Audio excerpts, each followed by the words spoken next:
हिंद मेरे प्यारे साथियों, कैसे हैं आप लोग? चलिए आपके लिए एक नया सीरीज लेके आ गए हैं एसएससी जीडी के लिए। जो लोग भी स्टूडेंट एसएससी का तैयारी कर रहे हैं, के लिए फिर से एक सीरीज आपके लिए लेके आ गए हैं। राजवीर सर आपको करा ही रहे थे, हालाँकि पिछले वीडियो में है ना उन्होंने बता दिया होगा कि या इस प्लेटफ़ॉर्म से जुड़ रहे हैं, आपका बहुत स्वागत है। देखिए ये नव बरस में यानी कि नए साल में हमारा आपका पहला वीडियो होगा आपके लिए। और देखिए कि अगर स्टूडेंट लाइफ़ में अगर बाबू हैं, तो साल बदला है, कैलेंडर बदला है, आपके जीवन में आ रहा है कि नहीं? आपका नया साल उसी दिन होगा जिस दिन आपका सिलेक्शन होगा। है ना? उस दिन आपका सारा त्योहार, पर्व हर चीज़ होगा। अगर आप बेरोज़गार हैं बाबू तो जस्ट कैलेंडर बदलेगा, त्योहार आएँगे, त्योहार जाएँगे। है ना? आपके लाइफ़ में कुछ नहीं बदलने वाला। लाइफ़ और दिन पर दिन आपका बदतर होता जाएगा। मेहनत कीजिए, पर्व त्योहार आते रहे।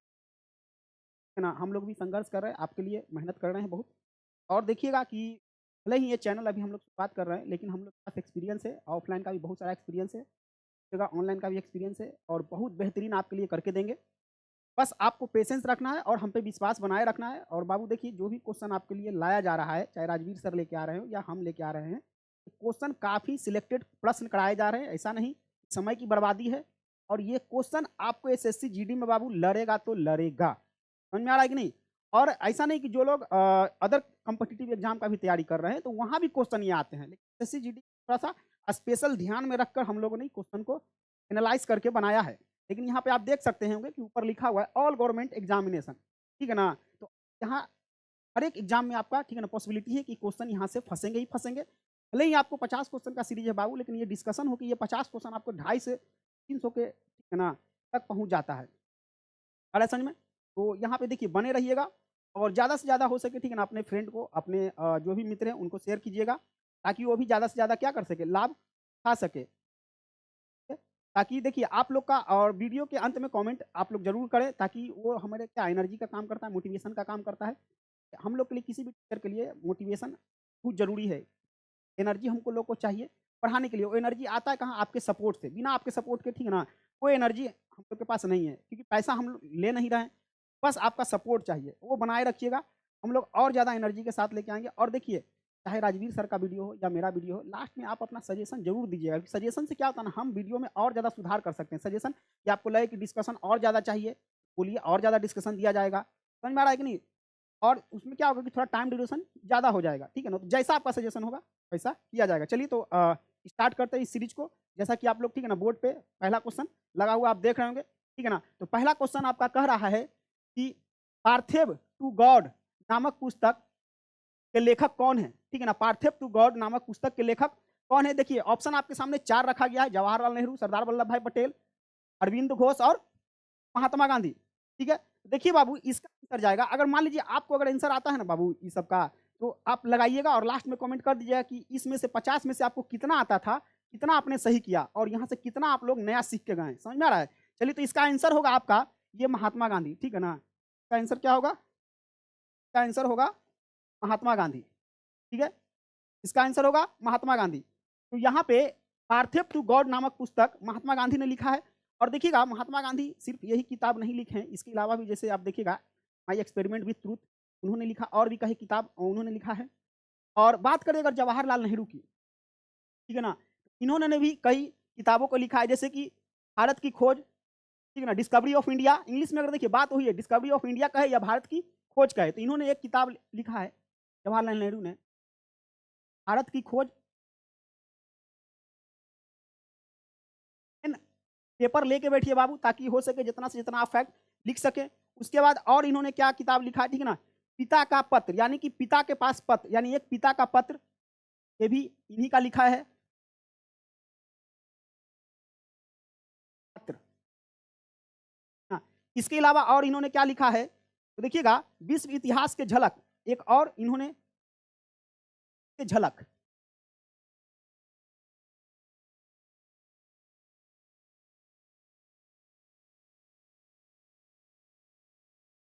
झलक लिखा गया जवाहरलाल नेहरू जी के माध्यम से, ठीक है। उसके बाद अगर देखिएगा अरविंद घोष को अगर कोई ज्यादा फेमस किताब है, इनका एक फेमस किताब है जिसका नाम है आपका लाइफ डिवाइन। क्या नाम है? Life divine.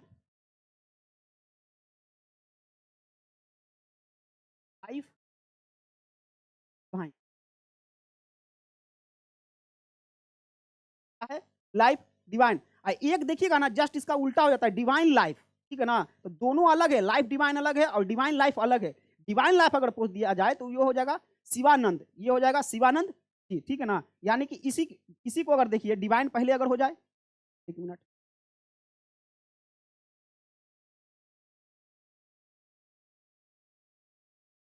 लाइफ बाद में,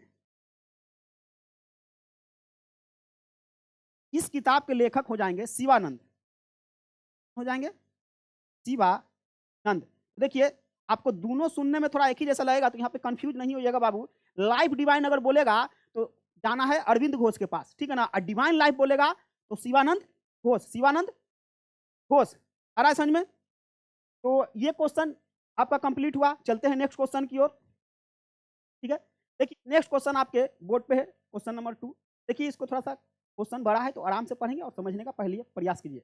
एक चीज ध्यान रखिए प्यारे बच्चों कि किसी भी क्वेश्चन अगर आंसर पे डायरेक्ट आने से पहले, डायरेक्ट आंसर पे नहीं आ जाता है, पहले आपको क्वेश्चन समझना। किसी भी चीज का तैयारी कर रहे हैं, कभी भी पढ़ रहे हो, क्वेश्चन को समझ है ना जरूरी है। कभी कभी क्या होता है ना कि आप क्वेश्चन नहीं समझ पाते, हड़बड़ में एग्जाम में आप मार के चल आते हैं, आपको कॉन्फिडेंस इतना लगता है कि यही आंसर होगा, लेकिन पता चला कि वहाँ पे गड़बड़ कर दे रहा है, ठीक है ना। तो कभी भी कोई भी क्वेश्चन हो तो उसको थोड़ा सा शांत मन से ध्यान से पढ़ना है।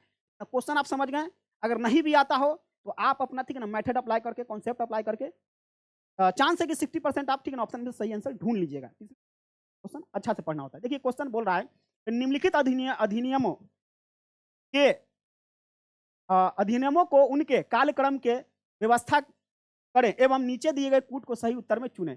यानी कि देखिए ये आपको दिया गया है, इसमें से कौन सा, यानी सीक्वेंस में आपको कालक्रम के आधार पे बताना है, यानी कि कौन पहले आएगा, फिर कौन आएगा, फिर कौन आएगा, फिर कौन आएगा। तो देखिएगा पहला आपको है लेक्सी लोकी अधिनियम। तो लेक्सी लोकी अधिनियम क्या है बाबू, ये 1850 में आया था। लेक्सी लोकी अधिनियम कब आया था? 1850 में आया था, ठीक है ना। लेक्सी लोकी अधिनियम 1850 में आया था। ये डलहौजी के द्वारा लाया गया था। किसके द्वारा? डलहौजी के द्वारा लाया गया था।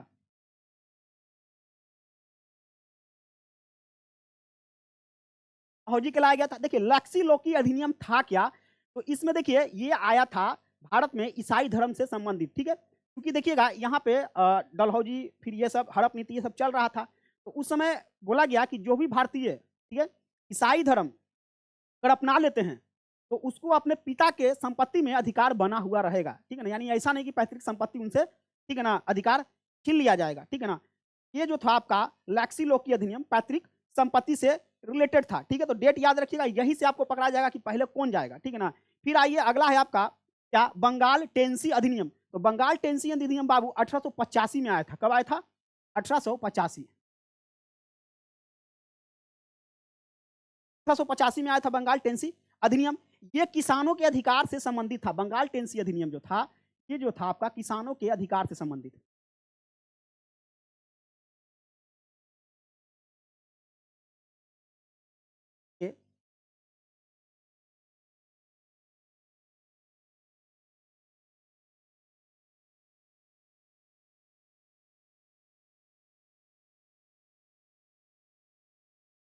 के अधिकार से संबंधित था बाबू। उसके बाद देखिए किसानों से, यानी कि इसका टोटल अगर देखिएगा तो 1885 अगर मंथ की अगर बात कीजिएगा तो ये जुलाई मंथ में आया था। कब आया था? जुलाई में। हाँ। और इसमें देखिए किसानों के अधिकार से संबंधित था। आप लोग, ठीक है, इसमें देखिएगा किरेदारी प्रथा समझेंगे, किरेदारी, तो उसी से संबंधित ये था। उसके बाद आइए नेक्स्ट आपको बोल रहा है आयु की सहमति सहमति अधिनियम। तो आयु की सहमति अधिनियम 1891 में आया था। कब आया था? 1891 में, 91 में आया। इसमें क्या हुआ कि ये जो है लैंड, ठीक है ना, लैंड, सॉरी, लेंस डाउन के कार्यकाल में आया था। किसके कार्यकाल में? लेंस डाउन के कार्यकाल में।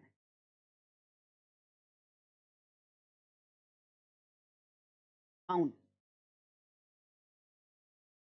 के कार्यकाल में ये अधिनियम आया था, ठीक है। और इसका देखिएगा कि ये जो कार्यकाल है उसके बाद 23 जून को ये क्लाइव के द्वारा भी लागू कर दिया गया था। अब लास्ट आपका है कि भारतीय विश्वविद्यालय अधिनियम। ये भारतीय विश्वविद्यालय अधिनियम अगर देखा जाए तो ये 1904 में कर्जन के समय आया था। यानी कि कब आया? 1904, 1904 कर्जन। यानी कि वही लॉर्ड कर्जन जिसको भी बोला जाता है। लॉर्ड देखिए, लॉर्ड नाम उम नहीं था, नाम उसका किसमें लॉर्ड लगा हुआ है ना, तो वो उसका क्या था, पद था, पदवी के अनुसार लॉर्ड टाइटल लग जाता था। अब देखिए बाबू, इसके हिसाब से क्या जाएगा, पहले कौन आएगा, देख लीजिए आप यहीं पे आपको दिख रहा है 1850, यानी आपको पहले, ठीक है ना, कौन जाना चाहिए, तो पहले आपका एक जाना चाहिए, देखिए एक पहले, तो यहाँ पे 1850 हो गया, फिर उसके बाद कौन लग रहा है आपको 1800, है ना, 85, यानी कि फिर क्या हो जाएगा, 2, 2 यहाँ पे दिख रहा है ऑप्शन डी में। फिर यहाँ पे देखिए 3, मतलब सब सीक्वेंस है, फिर 1891, फिर 1904, तो देखिए आपको यहाँ पे क्या लग रहा है, आंसर क्या जाएगा, ऑप्शन नंबर डी। ये डिस्कशन है, डिस्कशन के माध्यम से ठीक है आपको आंसर पकड़ा गया होगा। चलिए समय नहीं गवाते हैं, अगला प्रश्न पे आते हैं। देखिए नेक्स्ट प्रश्न आपके सामने तीसरा नंबर ये है, क्वेश्चन कर रहा है कि ईश्वर चंद्र विद्यासागर ने लड़कियों के लिए किस स्थान पर स्कूल की स्थापना की। देखिए ईश्वर चंद्र विद्यासागर, ठीक है ना, ये बहुत बड़े समाज सुधारक थे, बहुत विद्वान व्यक्ति थे, और इन्होंने भारत उस समय जब थे अपने कार्यकाल में बहुत सारे राष्ट्रवाद और समाज को सुधारने का काम किए। इसी दौरान उन्होंने, ईश्वर चंद्र विद्यासागर ने लड़कियों के लिए भी एक विश्वविद्यालय, ठीक है ना, यानी कि बनाने का काम किया, ताकि वहाँ पे, ठीक है ना, महिलाएं भी शिक्षित हो सके और महिलाओं भी अपने देश के योगदान में बढ़ चढ़कर हिस्सा ले सके। तो इसके लिए उन्होंने, ठीक है ना, जो विद्यालय बनाया था, विद्यालय इन्होंने बनाया था कलकत्ता में, ठीक है ना, उन्होंने विद्यालय कहाँ बनाया था, कलकत्ता में बनाया था ईश्वरचंद विद्यासागर। ईश्वरचंद विद्यासागर से अगर और भी फैक्ट अगर देखिएगा, तो इन्होंने देखिएगा कि ईश्वरचंद विद्यासागर विधवा पुनर्विवाह, ठीक है ना, विधवा पुनर्विवाह अधिनियम 1856 में इन्हीं के योगदान से आया, विधवा पुनर्विवाह।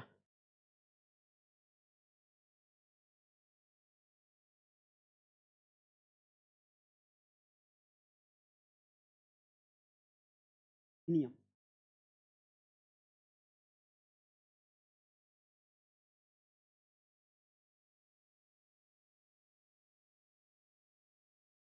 1956, ठीक है ना, ये अधिनियम कब आया आपका, 1856, आया ईश्वरचंद विद्यासागर के, ठीक है ना, सहयोग से। और इन्होंने शायद अपने, शायद इन्हीं ही शायद अपने पुत्र का भी, ठीक है ना, विवाह विधवा से कराया था। देखिए उस समय क्या था ना, इतना ज़्यादा विधवाओं को प्रताड़ित किया जाता था, जिनके हस्बैंड एक्सपायर कर जाते थे, उनका जीवन नरक से कम नहीं रहता था बाबू, ठीक है ना, काफ़ी उनको प्रताड़ित किया जाता था, समाज के मुख्य धारा से काट दिया जाता था, किसी भी शुभ काम में उनको लाया नहीं जाता था जीवन। उसके बाद देखिएगा उसका एक तरह से जिंदा लाश हो जाता था। समाज सुधारक थे, इनको देखा नहीं गया, तो लगा कि नहीं भाई, विधवाओं का भी, ठीक है ना, जब तक जिंदा है अपने ढंग से अपने मुताबिक जीने का हक होना चाहिए, तो इसलिए इन्होंने विधवा पुनर्विवाह, ठीक है ना, अधिनियम लाए, ताकि विधवाओं को पुनः विवाह करके, ठीक है ना, अपने घर गृहस्थी को संभाल सकें। उसके बाद इसमें देखिएगा कि, तो ठीक है ना, सूरत सूरत के बारे में अगर कुछ पॉइंट अगर याद रखिए, ये जगह के बारे में आपको पता है कि कांग्रेस का जो प्रथम विभाजन हुआ था 1907 में, वो अधिनियम आपका सूरत में ही हुआ था, है ना, तो 7 में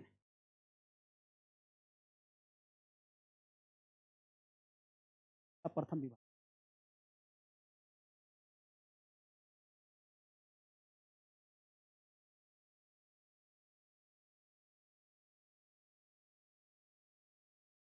वाले अधिनियम में था प्रथम विभाजन, यानी कि उसमें देखिएगा कि, ठीक है ना, गरम दल नरम दल तो विभाजित हो गए थे, है ना। वहीं अगर देखिएगा कि इनका सेकंड, यानी कि कांग्रेस का सेकंड विभाजन हुआ था आपका, ये हुआ था 1918 में। कब हुआ था, 1918 में कांग्रेस का सेकंड विभाजन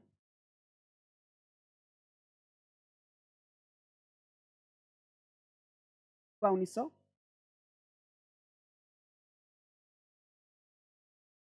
बम्बई जो आपको दिख रहा है, तो ये जो बम्बई है, पहले ये बम्बई था, मुंबई इसका, ठीक है ना, नाम कब पड़ा, तो देखिए कि 1995 में ये बम्बई का नाम बदल के मुंबई हो गया।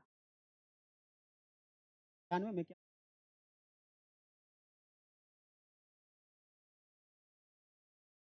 ये शायद 60 या 61 में, ये पहले गुजरात और ये मिक्स था, ठीक है ना, फिर गुजरात को अलग किया गया और इसको अलग किया गया। जैसे यहाँ पे देखिए, पहले आप जो भारत का अगर मैप देखिएगा बाबू, से है, यहाँ पे देखिए गुजरात था, और ये जो इस तरह से अभी ये जो महाराष्ट्र वाला हिस्सा बना हुआ है बम्बई, पहले एक ही था, है ना, फिर इसको गुजरात को ऊपर और महाराष्ट्र को नीचे, यानी कि यहाँ पे महाराष्ट्र में ही मुंबई है, फिर अलग किया गया था। आ रहा है समझ में। फिर लाहौर, देखिए लाहौर अधिवेशन ये हुआ था, लाहौर से संबंधित कुछ फैक्ट याद अगर देखा जाए तो 40 में हुआ था लाहौर अधिवेशन, 40 में हुआ था लाहौर अधिवेशन।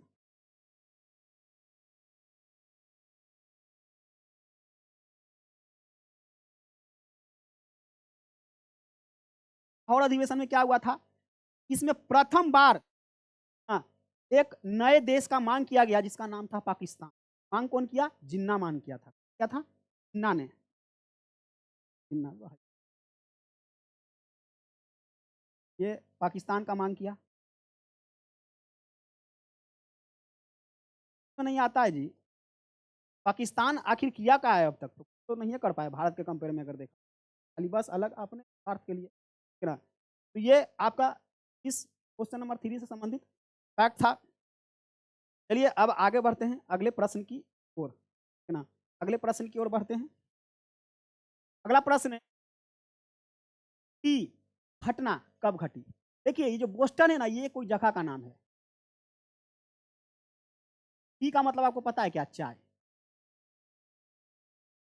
घटना कब घटी? देखिएगा बाबू कि ये जो घटना घटी है, बोस्टन टी की घटना, ये 1773 में घटा। 1773, और मान लीजिए 1773 में और भी रेगुलेटिंग एक्ट ये सब आया था, है ना? वो फैक्ट आपको पता ही होगा। और देखिए तो आंसर हो गया। अब एक डेट आपको दिख रहा है 1453, तो 1453 से संबंधित संबंधित क्या महत्वपूर्ण तथ्य आ सकते हैं? तो देखिए ये डेट इतिहास में बहुत बड़ा योगदान रखता है 1453, क्योंकि इसके आपको पता है कि वास्को डी गामा यानी पुर्तगाली लोग भारत की खोज में 1498 में आए थे, ठीक है ना? आखिर क्या ऐसा है ना हुआ? 1 मिनट थोड़ा सा पानी पी लेते हैं, दे रहे हैं उसके बाद ठीक है ना कंटिन्यू करते हैं। थोड़ा सा ठंडा अभी ज़्यादा है, चूंकि बोलना पड़ता है तो समझ में प्यास नहीं लगता, थोड़ा सा गला लगता है।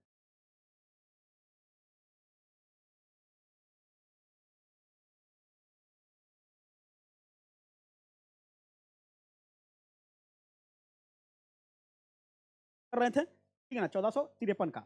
देखिए आखिर ऐसा क्या जरूरत पड़ा था वास्को डी? देखिए इसी डेट से संबंधित हुआ क्या था, इस 1353 में कुस्तुनतुनिया का पतन हो गया था। खड़ा का पतन हो गया था, दुनिया का पतन हो गया था, बिजेंटाइन साम्राज्य, ठीक है ना, कब्जा कर लिया। यानी कि यहाँ पे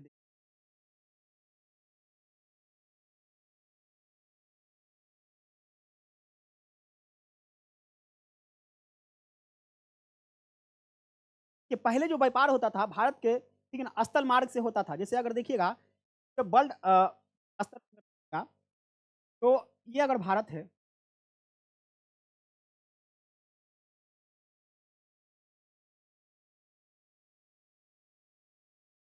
बना रहा है भारत, ठीक है,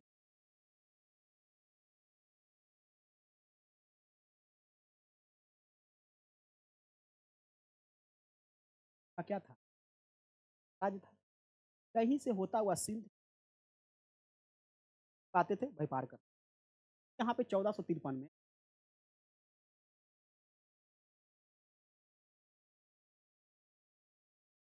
मुसलमान क्या कर लिया, तो फिर ये रास्ता अवरुद्ध हो गया, यानी ये रास्ता ये ब्लॉक हो गया। अब उसको व्यापार करना था, व्यापार करेगा। ये देखिएगा भौगोलिक खोज का बात हो गया, वास्को डी गामा आए, तो देखा था कि वास्को डी गामा को पता है बहुत सारा फायदा हुआ था। 1498 आया तो कुछ तत्काली बंदरगाह पे आया था, 60 गुना फायदा, और भी यूरोपीय कंपनी आने लगे थे। सारा ये डेट इतना ज़्यादा महत्व रखता है, ठीक है ना? बाकी आप और भी उसमें देखिएगा, जब इतिहास पढ़िएगा मॉडर्न हिस्ट्री, तो डिटेल में आपको बताया जाएगा कि केप ऑफ गुड होप की सहायता का अनुसरण करते हुए मार्का आया था। ठीक है, तो ये 1453 से संबंधित तथ्य थे। आपको एक और डेट दिख रहा होगा, 1779। इसमें देखिएगा ये डेट महत्वपूर्ण है क्योंकि इसमें बारगांव का युद्ध हुआ था, ठीक है ना? क्या हुआ था? गांव का युद्ध,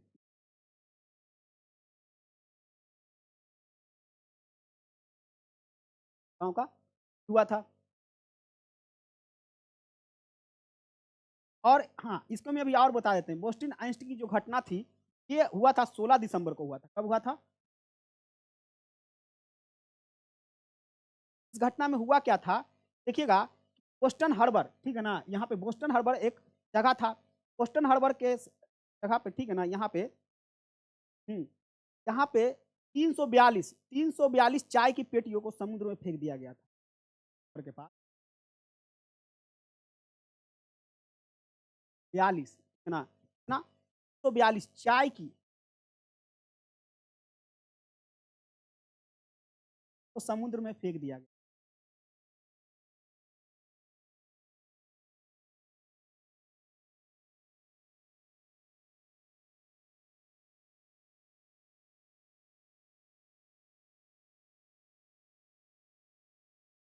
हुआ क्या?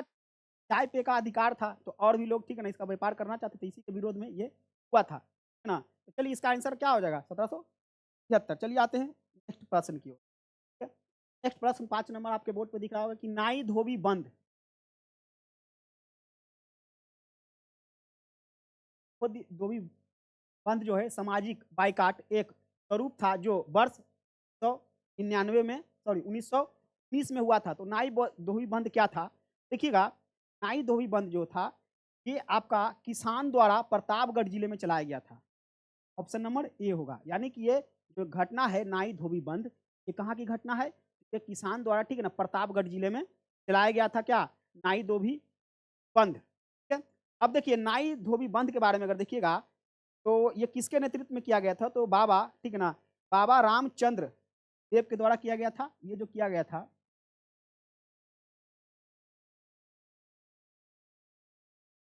आम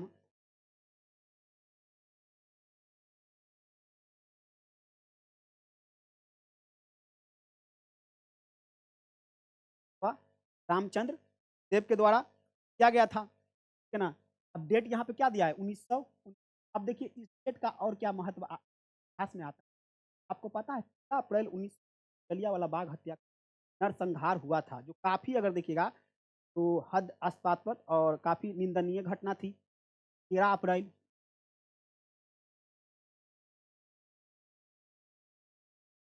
अप्रैल 19 को ये घटना हुई थी। जलियांवाला अमृतसर में हुआ था। सर, बैसाखी के दिन, बैसाखी का था। क्या हुआ था? देखिएगा, इससे पहले 1919 एक एक्ट आया था, रॉलेट एक्ट आया था। रॉलेट एक्ट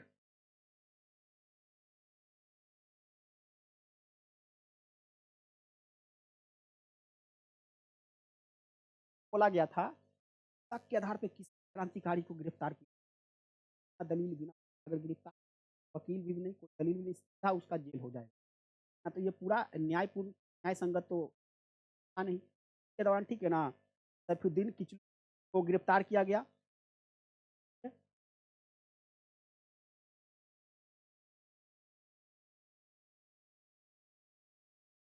गिरफ्तार किया गया। इसी के उपलक्ष्य में, ठीक है ना, भारतीयों ने एक मीटिंग रखा, ठीक ना, बैसाखी के दिन, ताकि अंग्रेजों को ये भनक ना लगे कि आखिर ये, ठीक है ना, भीड़ जलियांवाला बाग में क्यों लग रहा है। बोला गया कि फेस्टिवल हो रहा है के दौरान, ठीक है ना, इसीलिए इन्होंने रखा। लेकिन बात यहाँ पे देखिए, उस समय भी कुछ चंद पैसों के लिए देश या के गद्दार थे जो बिक जाते थे, और आज भी हैं। इसी में एक आता है हंसराज। तो हंसराज ने क्या किया था ना, मुखबरी कर दिया था, है ना? हंसराज ने क्या किया? मुखबरी कर दिया। बड़ी किया, है ना? तो जनरल डायर आया, गोलियों से भून दिया। जलियांवाला बाग जो था, एक ही रास्ता था बाबू, चलने का कोई, दीवार ऊंचा था, लोग जान बचाने के लिए था, बच पाया।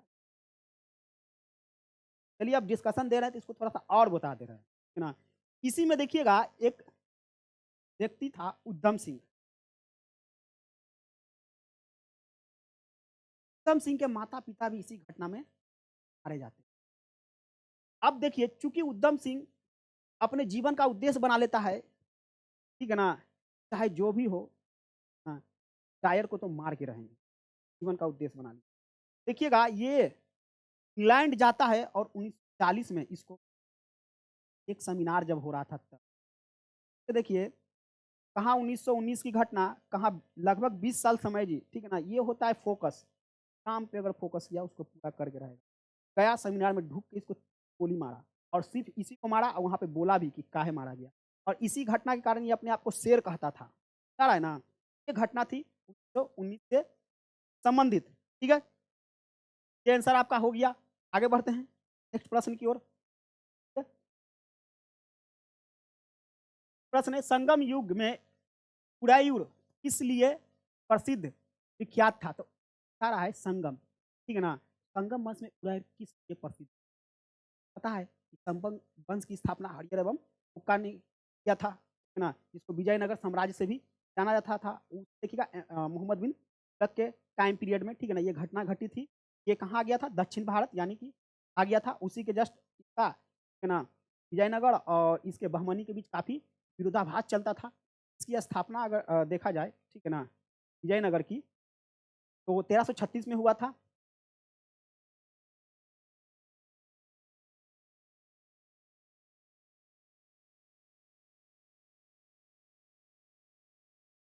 तो यहाँ पे देखिए, ये कपास के व्यापार के लिए ज़्यादा फेमस था। इसके लिए कपास के व्यापार के लिए ज़्यादा फेमस था, ठीक है। और इसमें देखिए, ये तमिल भाषा, यानी संगम जो युग था, इसमें कौन सा भाषा था जी? तमिल भाषा।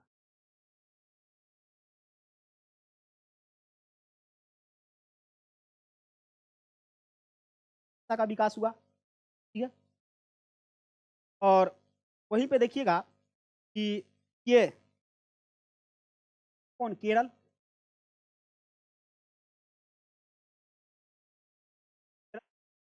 हुआ। कपास से देखिए, ये कपास से फेमस था। यहाँ पे मलमल का, मलमल बनता था। मलमल, मलमल का कपड़ा पता है इतना मुलायम होता है, सॉफ्ट, कि माचिस के डब्बे से भी, ठीक है ना, इसको पार किया जा सकता है, ठीक है।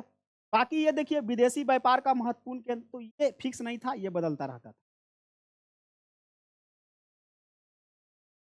ये, ठीक है ना, टाइम पीरियड में बदलता रहता था। ये भी आंतरिक व्यापार का महत्वपूर्ण केंद्र, ये भी कहीं फिक्स नहीं रखता था, ठीक है ना, ये भी बदलता ही रहता था, ठीक है। आते हैं नेक्स्ट प्रश्न की ओर। नेक्स्ट प्रश्न है, कि वन की सूची से सुमेलित कीजिए तथा नीचे दिए गए कूट का उपयोग सही उत्तर कीजिए। तो इसमें देखिए मिलान करने वाला प्रश्न है। मिलान करने वाला प्रश्न देखिएगा, बोल रहा है फतुहु उस आतिन, ठीक है ना। तो लेखक अगर देखिएगा, ये जाएगा अब्दुल मलिक ईसानी, ठीक है ना, ईसामी। और फतुहात ए फिरोज शाही, ये जाएगा फिरोज शाह तुगलक। फतुहात ए फिरोज शाही जाएगा फिरोज शाह तुगलक। तारीख ए फिरोज शाही, ये जाएगा आपका जियाउद्दीन बर्नी। कहाँ जाएगा? जियाउद्दीन बर्नी। और यहाँ पे देखिए कि फैजान उल फतुहात, ये जाएगा अमीर खुसरो। देखिएगा क्रॉस कर रहा है, तो यानी कि इसका आंसर होना चाहिए क्या? तो देखिए, यानी एक का दो, एक का दो, बी का, है ना। चलिए ये आंसर सी जाएगा, आंसर क्या जाएगा? सी जाएगा। ये देखिए, ये जो था ये फारसी भाषा में था।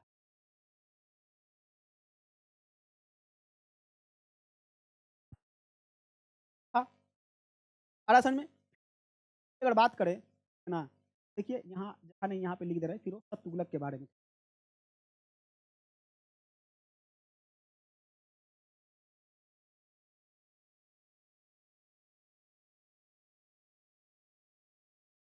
शॉर्ट में एफएसटी भी बोला जाता है।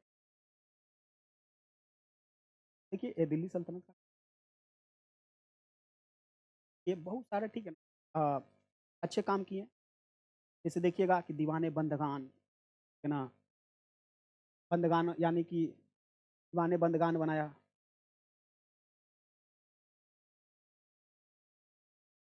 खान खैरात विभाग बनाया।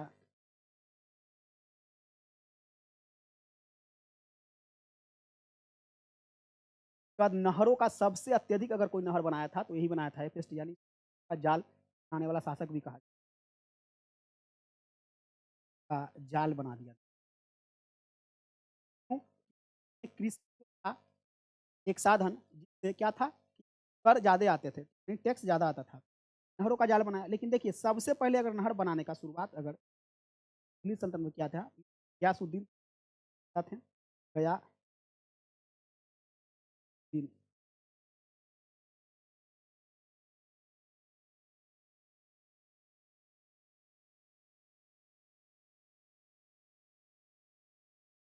क्या था, आ रहा है समझ में। और अमीर खुसरो अगर देखिएगा आपका, इसके तो अलाउद्दीन खिलजी का दरबारी कवि था, क्या था,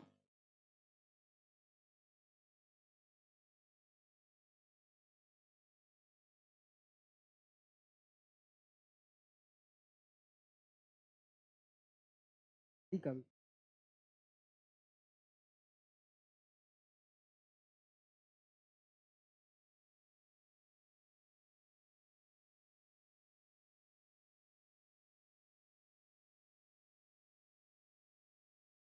कवि था अलाउद्दीन खिलजी। ठीक है, आगे बढ़ते हैं नेक्स्ट प्रश्न की ओर। नेक्स्ट प्रश्न है, सिंधु सभ्यता को से प्राप्त मोहरों पर कौन सी वृक्ष का, तो देखिए पीपल का सभ्यता, आपका पीपल की, देखिए मोहर, मोहर जो था एक तरह से थोड़ा सा मुद्रा का भी काम करता था, वस्तु विनिमय प्रणाली भी थी, और था किसी सेफ्टी के लिए, जैसे कि मान लीजिए ये आपको पता है सिंधु घाटी की सभ्यता के समकालीन, ठीक है ना, मेसोपोटामिया की सभ्यता थी, मिस्र की सभ्यता थी, ये सब थी, तो वहाँ से भी व्यापार हो रहा था, वहाँ से भी व्यापार हो रहा था। अब चूंकि देखिए इसके लिए क्या होता था, अगर जो भी अगर सामग्री यहाँ से माल सभ्यता में व्यापार के लिए जाती थी, तो जहाँ बांधा जाता था सील कर दिया जाता था। मान लीजिए अभी जैसे कार्टून में कैसे सील कर दिया जाता है, ठीक है, मान लीजिए अगर देखिए कि एक थैला है दिया गया, इसमें मिट्टी का या और किसी चीज का लगा के उस पर पंच मार्क मोहर लगा दिया जाता था, ठीक है ना। क्या होता था कि अगला को जिसके पास जाता था, अगर ये सुरक्षित होता था, तो लगता था कि इस सामान के साथ छेड़छाड़ नहीं हुआ, यानी सामान बिल्कुल जस्ट जैसे पैक हुआ है वैसे मेरे पास आ गया है, बीच में कोई इंटरफेयर नहीं किया है। अगर इसमें कोई छेड़छाड़ करेगा तो क्या हो जाएगा, टूट जाएगा, खराब हो जाएगा, मोहर से पता चलेगा बीच में क्या किया है, गड़बड़ी किया है। ये एक तरह से समझिए, ठीक है ना, व्यापार संबंध को भी बनाने रखने में, ठीक है ना, अच्छा रहता था। इसमें बहुत सारा अंकन करता था, जैसे अलग अलग अपना अपना अलग मोहर का क्या था, अंकन था। आज सिंधु घाटी सभ्यता का थोड़ा सा बारे में और अगर चर्चा कर लिया जाए, पता है सबसे पहले यानी सबसे प्रथम नगरीय सभ्यता क्या थी, ये थी सिंधु घाटी सभ्यता, नगरीय सभ्यता।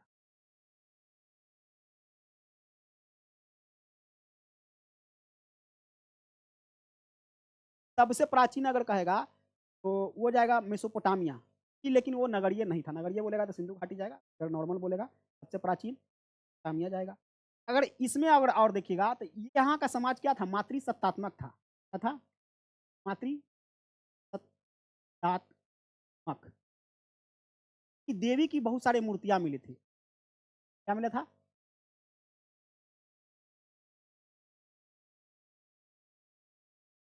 कारों ने मान लगाया कि क्या था, मातृसत्तात्मक था। सिंधु घाटी सभ्यता की बात करें तो ये त्रिभुजा आकार था, ठीक है ना, कैसा था, त्रिभुजा आकार, यानी अगर देखिएगा कि अगर ये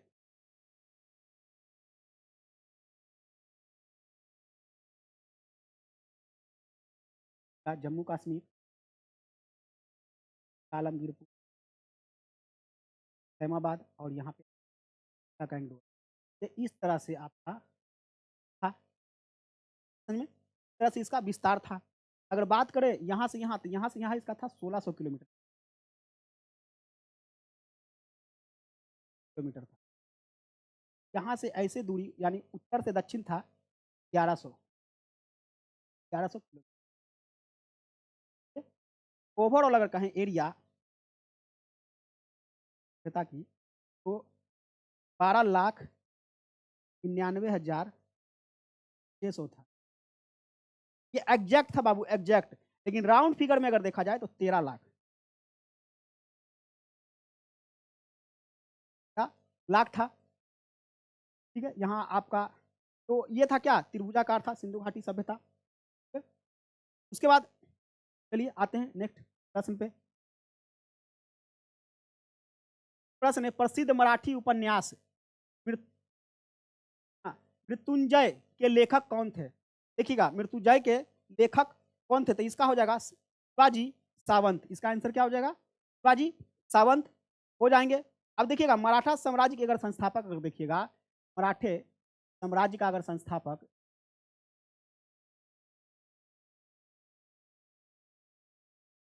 स्थापक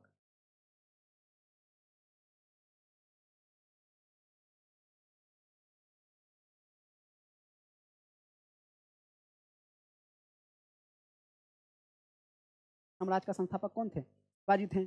और देखिए कि इनका जन्म अगर देखिएगा तो 19 फरवरी कब हुआ? 1630 को जन्म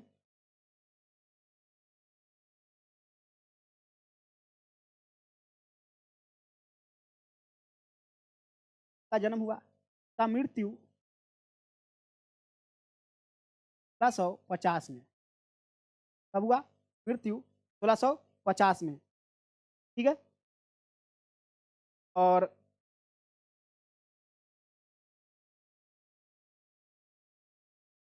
1650 में ही हुआ।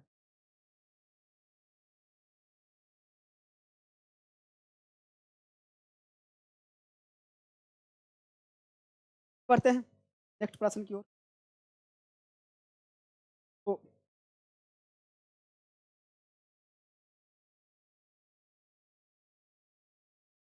प्रश्न आप देखिए कि निम्नलिखित में से किस घटना ने ब्रिटिश ईस्ट इंडिया कंपनी को बंगाल सूबे का वास्तविक मालिक बना दिया?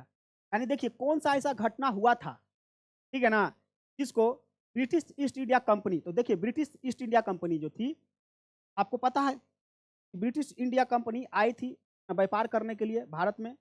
और इसका देखिएगा कि जहांगीर के टाइम, ठीक है ना, आया था ब्रिटिश ईस्ट इंडिया कंपनी। इसकी स्थापना अगर देखिएगा बाबू तो 1600 ईस्वी में ही हो चुका था, ठीक है ना। महारानी एलिजाबेथ थी, और जिस समय अगर इसका स्थापना हुआ था भारत में, उस समय चल रहा था किसका शासन? चल रहा था अकबर का, ठीक है। लेकिन हुआ क्या कि जब ये आता है, ठीक है ना, अकबर का जो मृत्यु है 1600 लगभग हो गया था।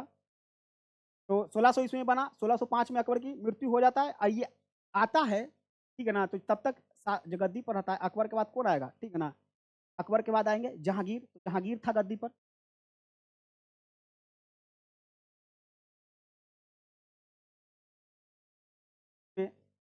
कैप्टन हॉकिंस आता है, ठीक है ना। कौन आता है? Captain Hawkins.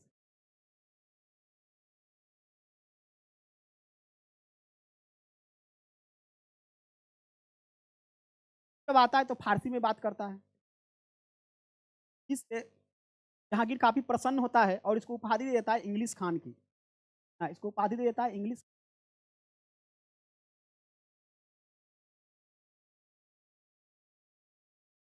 का मनसब भी देता है।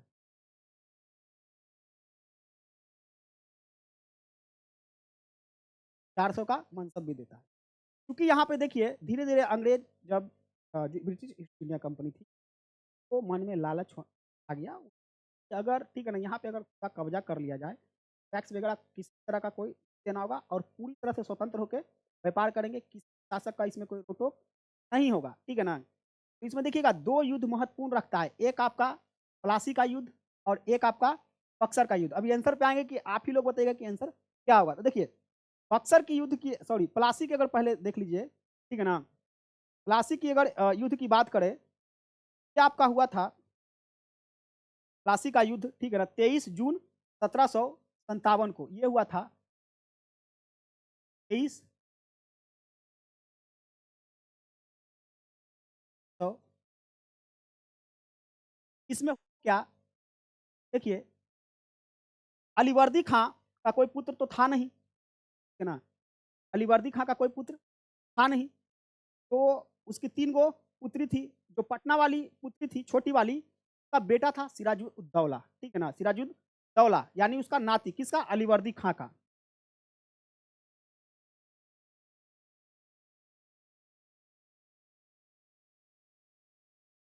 दौला था।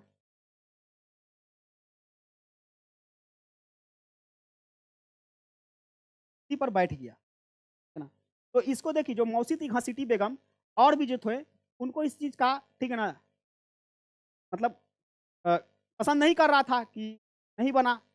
ये देखिए एक गुट बन गया था, ठीक है ना? जिसमें आपका मीर जाफ़र भी था। तो अंग्रेज़ को इस बात का भनक लग गया, तो उसने चूँकि ये बंगाल के थे और अलवर्दी खान का एक कोटेशन याद रखिएगा कि सिराजुद्दौला को इन्होंने बोला था कि अंग्रेज़ मधुमक्खी के समान है, ठीक है ना? ये भी एग्ज़ाम में पूछता है, ठीक है ना? ये किसको बोला था? अलीवर्दी खान। जगह नहीं तो बोल दे रहे हैं, ठीक है ना? लिख नहीं रहे हैं, लेकिन आप लोग, ठीक है ना, इसको सुन के लिख लीजिएगा। अपने नाती सिराजुद्दौला को बोला था कि देखो, अंग्रेज़ क्या है, मधुमक्खी के समान है, यानी एक छत्ते के समान है, इसको अगर ठीक है ना, प्यार से रहोगे तो शहद देगा, अगर इसको छेड़ोगे तो काट लेगा। ये भी स्टेटमेंट याद रखिएगा। अब यहाँ पे आते हैं घटनाक्रम, देखिए अंग्रेज़ ने, ठीक है ना, जाफ़र को कहा कि ठीक है ना, उसका सेना सेना में था, तो उसको बोला कि तुम मेरा साथ देना, ठीक है ना, युद्ध में हम तुमको आगे का शासक बना देंगे। यहाँ पे देखिएगा जब प्लासी में ये युद्ध हुआ 23 जून 1757 को, तो भाई सिराजुद्दौला पूरी तरह से अकेला रह गया। बिना लड़े सब बैकअप कर गया, ये अकेला। लड़ा है कि नहीं? सिराजुद्दौला मारा जाता है, यहाँ पे मीर जाफ़र, ठीक है ना? यहाँ पे देखिए, ये बंगाल उसके कब्जे में आ जाता है। बंगाल उसके में आ गया। लेकिन अगर देखा जाए, यहाँ पे पूछ रहा है कि वास्तविक मालिक, यहाँ पे फिर भी देखिएगा पूरी तरह से वास्तविक मालिक नहीं है, क्योंकि यहाँ पे अभी भी शासक कौन है? मीर जाफ़र। कौन है? मीर जाफ़र। आगे के क्रम में देखिएगा मीर जाफ़र से इतना धन लिया गया, इतना धन लिया गया कि बेचारा लास्ट में बोला कि अब मेरे पास खजाना खाली हो चुका है, हम नहीं दे पाएँगे। तो इसके उपलक्ष्य में फिर, ठीक है ना, इसका जो दामाद था मीर कासिम, अंग्रेज ने इसको शासक बना दिया।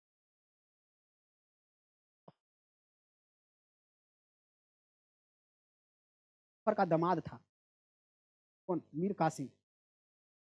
मीर, पूरा देखिए घटनाक्रम बाबू आपको बता रहे हैं।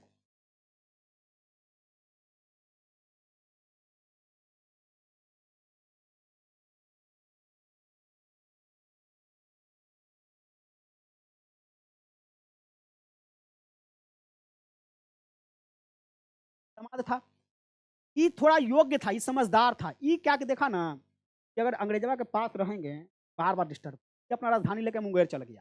कहाँ चल गया?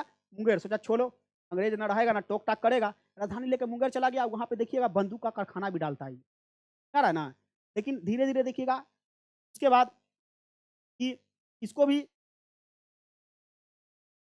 क्या, तो उसके बाद इसने संयुक्त रूप से फिर युद्ध करने के लिए सोचता है किसके साथ? ब्रिटिशों के साथ। इसका सहयोग देने के लिए आता है मीर कासिम का, ठीक है ना, अवध के नवाब, ठीक है ना, शुजाउद्दीन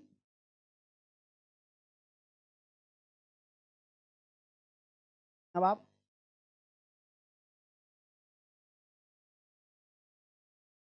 और मुगल शासक आलमगीर द्वितीय, आलमगीर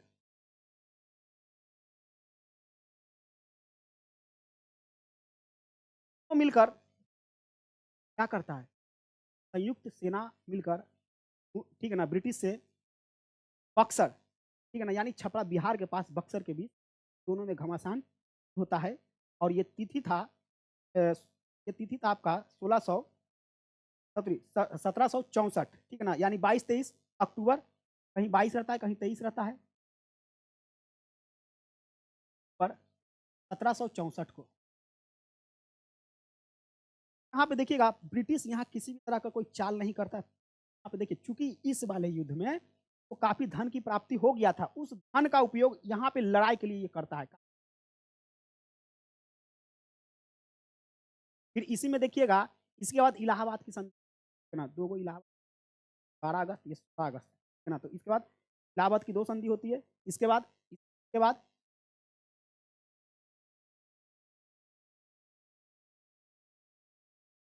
होती है, इसमें दो संधि होती है, एक होता है 12 अगस्त को, होता है 16 अगस्त। एक अवध के नवाब के साथ, और एक होता है ना, मुगल शासक के। आया समझ में? तो इलाहाबाद की दो संधि।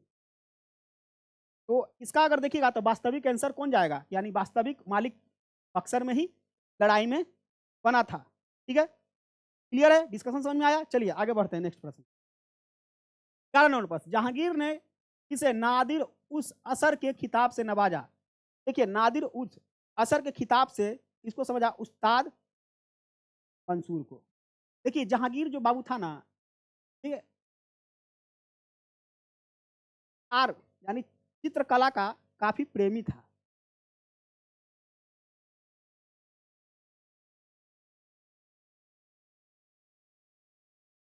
अलग अलग, ठीक है ना, चीज़ों का विकास हुआ। जैसे वहीं देखिएगा कि शाहजहाँ आता है तो काफ़ी स्थापत्य का काम करता है, ठीक है ना। वहीं जहांगीर तो देखिएगा कि ये चित्रकारी में को भी रुचि था, और चित्रकार में इतना ज़्यादा रुचि था, इतना ज़्यादा इसको इंटरेस्ट था, इतना ज़्यादा इसमें ज्ञान था कि ये भी बोला था, अगर कोई चित्र यानी कि पेंटिंग विभिन्न अगर इतिहास मतलब कि पेंटरों ने अगर बनाया है, चित्रकारों ने, आँख किसने बनाया, नाक मतलब क्या बनाया ये हम बता देंगे। इतना कॉन्फिडेंस था। तो जहांगीर देखिए तो इसके दरबार में, ठीक है ना, ज़ाहिर-सी बात है चित्रकार रहेंगे ही रहेंगे। लेकिन देखिए चित्रकला की अगर शुरुआत अगर देखा जाए तो अकबर के टाइम पीरियड में ही हो गया था। जैसे अब्दुल और मंसूर, ठीक है ना, अब्दुल और मंसूर तो ये अकबर के टाइम पीरियड में भी था, ठीक है ना, अब्दुल और मंसूर अगर बोला जाए तो। लेकिन यहाँ पे अगर देखा जाए तो उस्ताद ये जहांगीर को, ठीक है ना, उस्ताद मंसूर को ये उपाधि दिया गया था। अब ये बनाता क्या, प्राकृतिकवादी चित्रकार था। ये कैसा चित्रकार था? प्राकृतिकवादी चित्रकार। प्राकृतिकवादी चित्रकार कहने का मतलब बाबू कि जैसे कि पशु, पक्षी, वृक्ष, ठीक है ना, ये सब का चित्र बनाता था। ठीक है, चलिए नेक्स्ट प्रश्न की ओर आते हैं। नेक्स्ट प्रश्न है कि गजनी का सुल्तान महमूद किस चोल के समकालीन था? चोल शासक के समकालीन था, ठीक है ना। देखिएगा तो जो गजनी का जो सुल्तान था, तो देखिए इसमें देखिएगा यानी कि गजनी का सुल्तान महमूद का जो टाइम पीरियड देखिएगा, टाइम पीरियड समझ में आ जाएगा। इसका टाइम पीरियड देखिएगा तो 998 से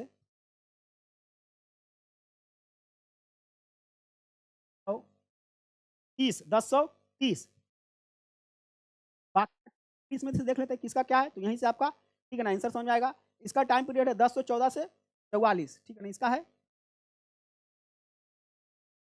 14 से 1044, ठीक है।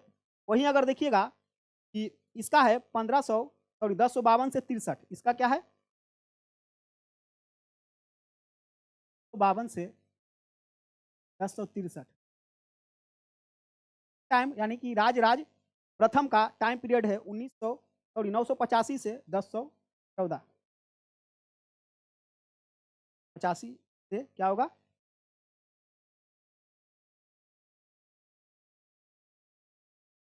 टाइम पीरियड अगर देखिएगा विद्यालय का तो ये हो जाएगा आपका ना। इसका टाइम पीरियड अभी शायद दिमाग में नहीं आ रहा।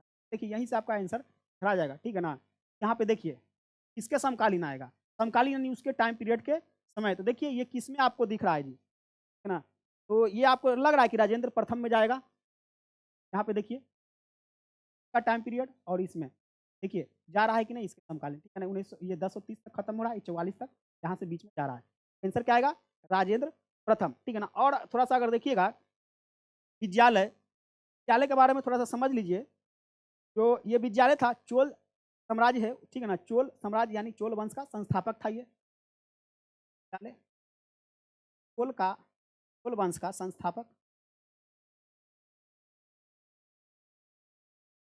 स्थापक विद्यालय था, ठीक है।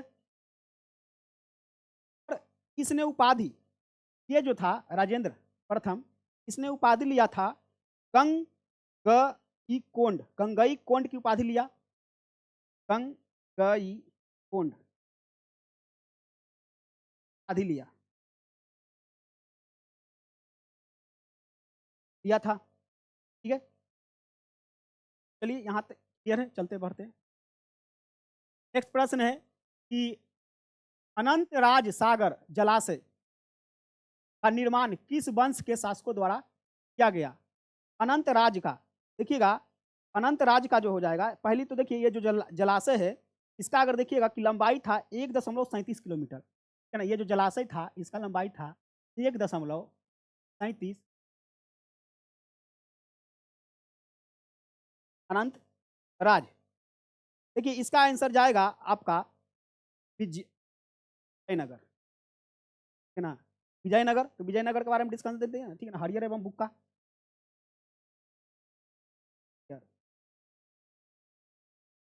दोनों भाई था एवं अभी आया था तो हम डिस्कशन दिए थे कि नहीं इसके बारे में, ठीक है ना।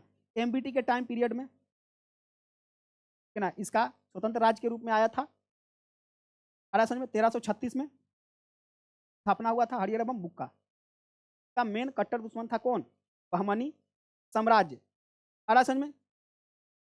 और चोल का अगर देखा जाए, चोल का अगर संस्थापक तो कौन था? विजयालय था। इसका अगर प्रथम शासक अगर देखा जाए, संस्थापक प्रथम शासक जस्ट बताए तो कौन था? विजयालय था।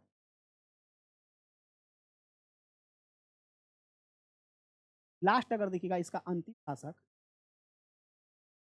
लास्ट ही पूछता है, तो इसका अंतिम शासक था आपका राजेंद्र चोल तृतीय। राजेंद्र चोल तृतीय, राजेंद्र चोल थर्ड का अंतिम शासक था। ठीक है।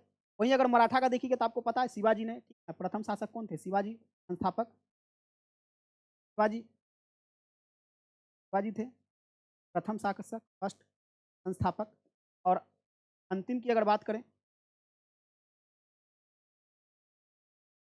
क्या नाम, अंतिम इसका होगा बाजीराव द्वितीय। कौन होगा? बाजीराव द्वितीय। बाजी राव सेकंड, बाजीराव द्वितीय। वहीं अगर बात करें पाल का, तो पता है कि पाल के संस्थापक कौन थे? गोपाल थे। पाल, पाल संस्थापक। अगर अंतिम की बात करें, अंतिम इसका था गोविंद पाल। ठीक है ना, गोविंद पाल मदन पाल, यानी वही था गोविंद पाल, गोविंद पाल। आ रहा है समझ में? और देखिएगा इसका अगर अंतिम शासक की बात करें विजयनगर का, तो इसका था तिरुमल देव। कौन था? तिरुमल देव राय।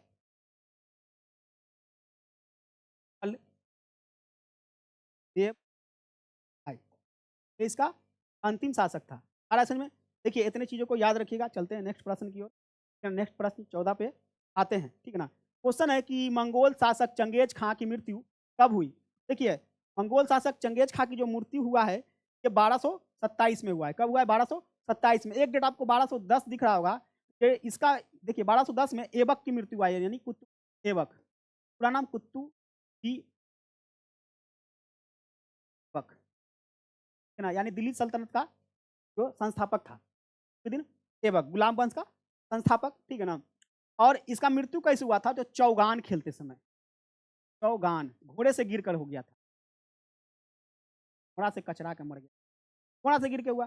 चौगान क्या होता है? जैसे पोलो खेल होता है ना, पोलो, घोड़वा पे चढ़ के गेंदवा को मारता है, एगो हॉकी रिलेटेड रहता है। ठीक है ना, ठीक है ना, वही खेल रहा था, अगीरा घोड़े में एकरा कचार दिया, घोड़ा में एकरा जान चला गया। ठीक है ना, 1210 में। ठीक है। चंगेज खां की अगर बात करते, एक तरह से सैनिक कमांडर था। सैनिक, ये भारत में अगर आया था, भारत में अगर देखिएगा सर्वप्रथम आया था अगर, तो ये आया था आपका, ठीक है ना, भारत में पहला अटैक 1221 में। भारत,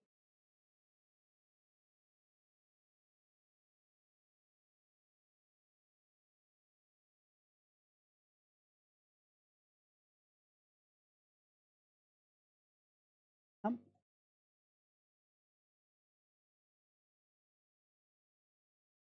उस समय देखिएगा शासक कौन था? उस समय था आपका, ठीक है ना, इल्तुतमिश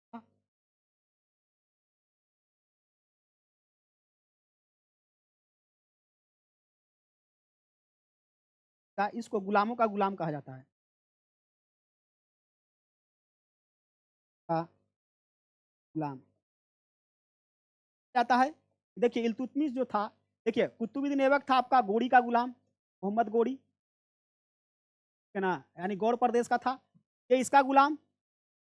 और इसका कुतुबुद्दीन ऐबक का गुलाम कौन? इल्तुतमिश। तो ये हुआ कि नहीं गुलामों का गुलाम? कह रहा है ना, हुआ कि नहीं गुलामों का गुलाम? है ना, उसके टाइम पीरियड में हुआ था। आखिर देखिए ये भारत आया क्यों था? ये मंगवर्णी का पीछा करते हुए, मंगवर्णी का करते हुए भारत आया था। समझ में? मंगवर्णी का पीछा करते हुए भारत आया था। बाकी इसका आंसर क्या हो जाएगा? और इसका मृत्यु कब हुआ? ठीक है ना, 1227 में। और इसका अगर देखिएगा जन्म हुआ है कब? इसका जन्म हुआ है 1162 में। जन्म तो बेचारा 1227 में मर ही गया। जन्म हुआ है आपका हुआ इसका, ठीक है ना, कब? 1162 में, 1162 में इसका जन्म हुआ और इसका बचपन का नाम था तेमोचिन। बचपन का नाम क्या था? तेमोचिन। इसका बचपन का नाम तेमो, तो ये था आपका इतना सारा डिस्कशन प्रश्न का। चलिए आते हैं नेक्स्ट प्रश्न, ठीक है ना। नेक्स्ट प्रश्न आपका है 15 नंबर। 15 नंबर प्रश्न है कि गिजाली किस के शासन काल में प्रसिद्ध रचनाकार थे? तो देखिए ये जो प्रश्न है थोड़ा-सा ऐसा प्रश्न है कि गिजाली अभी तक आप लोगों ने नाम नहीं सुना होगा। हर एग्ज़ाम में कुछ ऐसे प्रश्न आते हैं, ठीक है ना? तो फिर भी उसको क्या करना है, एकदम टेकन करना है, ठीक है ना? यही सब प्रश्न जो लोग, ठीक है ना, जो स्टूडेंट सही करके आते हैं, वो मेरिट लिस्ट उसका बन जाता है। क्योंकि ये प्रश्न थोड़ा-सा लीक से हट के होता है, अभी तक है ना इस तरह के प्रश्न नहीं आते हैं। तो इस तरह के प्रश्न भी, ठीक है ना, देख के चलना है। तो देखिए इसका आंसर होगा अकबर, ठीक है ना? यानी कि ये अकबर के शासन काल में, ठीक है ना, अकबर के टाइम पीरियड में थे। और असल में वही बलबन के बारे में अगर देखिएगा, तो बलबन के बारे में, ठीक है ना, रक्त एवं लौह की नीति अपनाया था। रक्त एवं लौह की नीति। इसने चालीसा दल को समाप्त किया था। क्या? यानी 40 सरदारों का एक समूह था, 40 सरदारों का समूह, बोला जाता था चालीसा दल, चालीसा दल। इसको ये जब ये शासक बना बलबन, ठीक है ना, अपने ही दामाद को मारकर, इसको पूरा भ्रम था कि कहीं ये 40 सरदार इसी में से कोई षड्यंत्र करके हमको ना मार के रास्ते से हटा के खुद ही शासक ना बन जाए। क्यों? क्योंकि एक समय था ये खुद चालीसा दल का, ठीक है ना, मेंबर था। कौन? बलबन। तो चालीसा दल में क्या-क्या साजिश हो सकता था, 40 सरदार शासक के से संबंधित क्या-क्या प्लानिंग कर सकते, इसको पूरा पता था, ठीक है ना। तो ये चालीसा दल को समाप्त कर दिया, ना रहेगा बाँस, ना बजेगी बाँसुरी। हाँ, बलबन ने चालीसा दल को समाप्त कर दिया ताकि अपने आप को पूरी तरह से प्रोटेक्ट कर सके। इसके हिसाब देखिएगा और भी इसने क्या-क्या नियम कानून लगाया कि शराब नहीं पीना है, नृत्य नहीं देखना है, ठीक है ना, ये नहीं करना है। चालीसा दल आपस में, ठीक है ना, आपस में रिश्तेदारी नहीं रखेगा ये सब, जिस समय, ठीक है ना, हटाने से पहले विवाह संबंध नहीं कर सकता है। क्यों? अगर मान लीजिए 40 सरदार में से, ठीक है ना, बलबन ने किसी जब हटाया तो बाद में, लेकिन पहले अगर था, तो किसी एक को अगर ये, ठीक है ना, डाँट फटकार या किसी भी तरह का अगर कोई हानि पहुँचाने का प्रयास करता, लगता कि इसके खिलाफ अगर कोई षड्यंत्र कर रहा है, अगर इसका रिश्तेदारी इसमें से अगर किसी और का रहता तो वो भी इसके पक्ष में आ जाता। समझ में आ रहा है कि नहीं? एक समूह के और यहाँ पे बलबन कमज़ोर बाद में, ठीक है ना, तो हटा ही दिया। लत एवं रॉ की नीति, ठीक है ना, लौह की नीति बलबन ने अपनाया था, ठीक है ना। और इसका देखिएगा कि जहांगीर के बारे में, ठीक है ना, आपको डिस्कशन दे ही दिए, ठीक है ना। जहांगीर देखिएगा मुगल शासक था जहांगीर। मुगल वंश की अगर स्थापना करें तो 1526, ठीक है ना। पानीपत के प्रथम युद्ध में इब्राहिम लोदी को हराया बाबर ने, फिर वहीं से, ठीक है ना, ये शासन चलने लगा। बाबर के बाद फिर आता है कौन? उसका पुत्र हुमायूं, ठीक है ना। उसका हुमायूं के बाद कौन आएगा? अकबर। और अकबर के बाद जहांगीर आता है। तो जहांगीर के बारे में, ठीक है ना, आपको बता दिए थे। ठीक है? अलाउद्दीन खिलजी, ठीक है ना। देखिएगा ये अलाउद्दीन खिलजी अगर देखिएगा तो इसके टाइम पीरियड में, ठीक है ना, इसका एक दरबारी समझ सकते हैं कि जो भी था, तो अमीर खुसरो इसी में था अलाउद्दीन खिलजी के समय।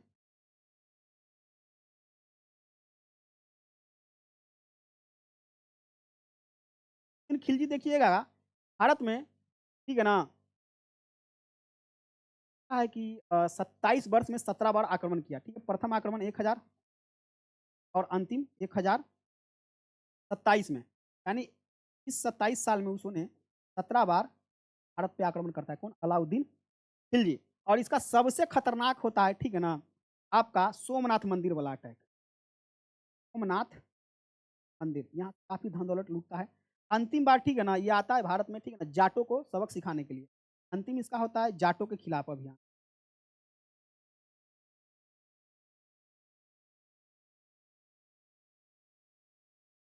ये था अलाउद्दीन खिलजी से संबंधित, ठीक है। जहांगीर का बचपन का नाम बता दे रहे हैं, नहीं बताए थे, सलीम था। देखिए ये अकबर का पुत्र था और अकबर को पुत्र नहीं हो रहा था, तो जो सलीम चिश्ती जो सूफी संत थे, ठीक है ना, सलीम चिश्ती, उन्हीं के आशीर्वाद से जहांगीर का जन्म हुआ था। सलीम,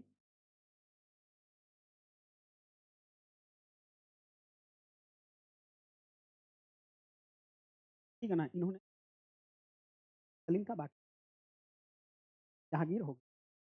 चलिए आते हैं नेक्स्ट प्रश्न। 16 नंबर प्रश्न, स्वतंत्रता के अधिकारों में सबसे प्रमुख अधिकार कौन सा था? देखिए स्वतंत्रता के अधिकारों में सबसे प्रमुख अधिकार की बात अगर की जाए तो इसमें देखिएगा कौन होगा? सी नंबर जीवन और व्यक्तित्व की स्वतंत्रता, ये देखिएगा कि आपका आएगा आर्टिकल, क्या आएगा आपका आर्टिकल 21 में, आर्टिकल 21 में, ठीक है। चलिए आते हैं नेक्स्ट प्रश्न पे।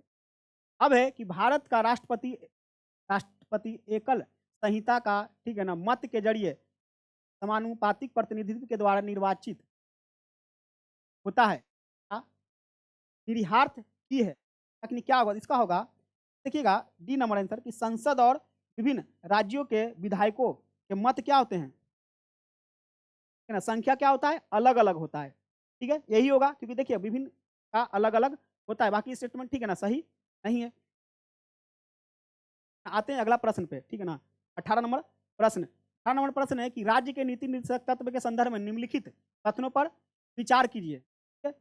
तो इसमें देखिएगा, इसका अगर देखा जाए तो इसका पढ़ लेते हैं कि कौन कौन सही है। तो देखिए वे न्यायालय के द्वारा परिवर्तनीय नहीं है, यानी राज्य के नीति निर्देशक तत्व क्या है, बोल रहा है कि न्यायालय के द्वारा परिवर्तनीय नहीं है। और दूसरा स्टूडेंट बोल रहा है कानून निर्माण में इन सिद्धांतों को लागू करने का राज्य का कर्तव्य होगा। तो देखिए इसमें से क्या आंसर जाएगा, तो इसका आंसर दोनों जाएगा, क्या जाएगा, एक और दोनों, क्या है कथन, बिल्कुल क्या है, यहाँ पे बोल रहा है सही उत्तर चुनने के लिए, क्या है, सही है, ठीक है। चलिए आते हैं नेक्स्ट प्रश्न की ओर। ठीक है, भारतीय दंड संहिता में कौन सी धारा महिलाओं के सहमति के बिना गर्भपात कराने का संबंधित है, तो धारा हो जाएगा 313। तो देखिए धारा और, ठीक है ना, अनुच्छेद अलग है बाबू।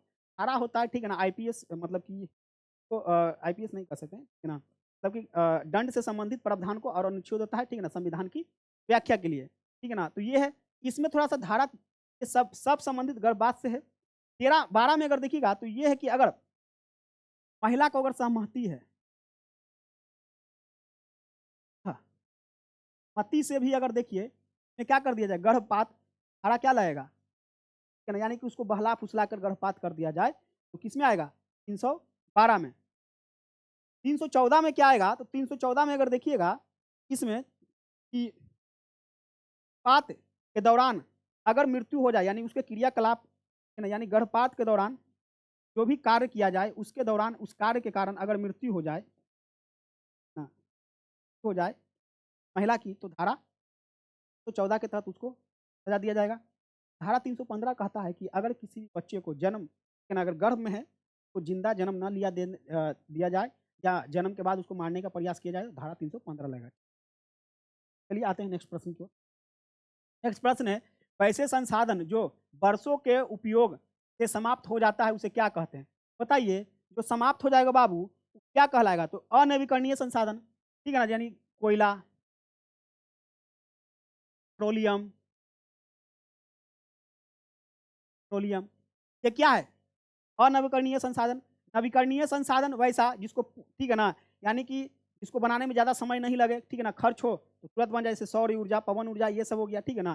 संरक्षित ऊर्जा वैसे ऊर्जा आएगा जिसको ना नष्ट किया जा सकता है और ना ही बनाया जा सकता है, ठीक है ना, इसको सिर्फ रूपांतरित किया जा सकता है, ठीक है। चलिए आगे बढ़ते हैं।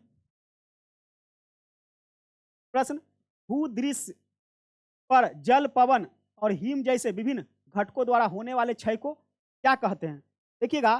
तो इसका आंसर आपका जाएगा, है ना, क्या नंबर है जी, हाँ 21 नंबर प्रश्न है। तो इसका आंसर आपका जाएगा क्या जाएगा, अपर्दन। क्योंकि देखिए अपर्दन से जो होता है, ये क्या होता है अपर्दन, जैसे कि मान लीजिए यहाँ पे जल है, पवन है, इसके द्वारा मिट्टी या किसी भी पत्थर का जब होता है तो जगह बदल लेता है, यानी इसी जगह पे नहीं होगा, है ना, जगह बदल लेगा, तो यह अपर्दन होगा। लेकिन देखिए कायांतरण का मतलब पता है कि रूप बदल जाता है, ठीक है ना। अवक्षय का मतलब यहाँ भी टूटना फूटना ही है, लेकिन बस अंतर है, नहीं, जगह नहीं बदलेगा, उसी स्थान पे रहेगा। उसी के बाद क्या हो जाएगा, अपक्षय हो जाएगा, अपक्षय हो जाएगा, ठीक है ना। अवसाद क्या होगा कि तली में जम जाएगा, तली में जम जाएगा, में जम जाएगा अवसाद। चलिए आते हैं नेक्स्ट प्रश्न की ओर, ठीक है ना। नेक्स्ट प्रश्न है, भारत के उत्तर पश्चिम भाग किस नाम से जाना जाता है, ठीक है ना। भारत के उत्तर पश्चिमी भाग किस नाम से जाना जाता है, 22 नंबर प्रश्न। तो भारत के उत्तर पश्चिमी भाग किस नाम से जाना जाता है, तो देखिए ये किस नाम से जाना जाता है? इसका आंसर होगा नॉर्मो, ठीक है ना? क्या होगा? नॉर्मो होगा, ठीक है? बोड़ो क्या है? बोड़ो एक चावल है, क्या है? बोड़ो क्या है? चावल का एक प्रकार है। तो ये रोबोट से संबंधित है, रोबोट यानी रोबोट, ही रोबोट, रजनीकांत वाला फ़िल्म रोबोट है ना? उसी तरह से संबंधित है। आ रहा समझ में नहीं? ये अमेरिका या अरेबिका आपका रोबिस्टा है, रोबिस्टा। प्रश्न की ओर। बाकी ये निम्नलिखित में से अगला प्रश्न, किस नदी को, ठीक है ना, व्यथा के नाम से जाना जाता है, ठीक है ना? देखिएगा, व्यथा के नाम से जाना जाता है इसको, झेलम को, झेलम को। इसका पुराना नाम वितस्ता भी है, वितस्ता, प्राचीन नाम वितस्ता है। तभी देखिएगा, एक मिनट,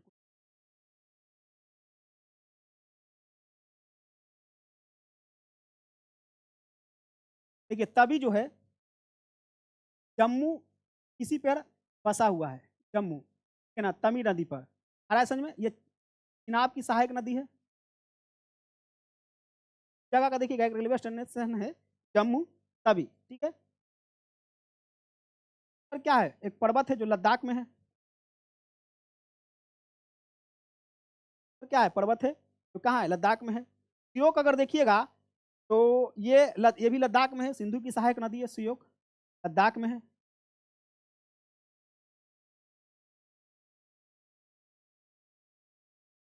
जाते हैं नेक्स्ट प्रश्न की ओर। पर्व पर्वत किस राज्य में स्थित है? देखिएगा, टी पर्वत आपका है 24 नंबर प्रश्न। तो ये है नागालैंड जिला में। कहाँ है? नागालैंड में है। जिला अगर की बात करें तो बोखा जिला है, पड़ता है ये आपका, है ना। गुजरात की अगर बात करें तो गुजरात में क्या आएगा? गिरनार पर्वत।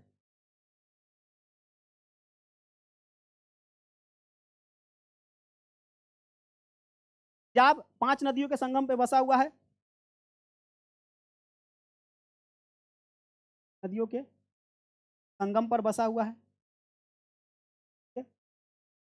अगर देखिएगा मणिपुर में, यहाँ पे कुकी जनजाति पाया जाता है। कौन सा जनजाति? कुकी जनजाति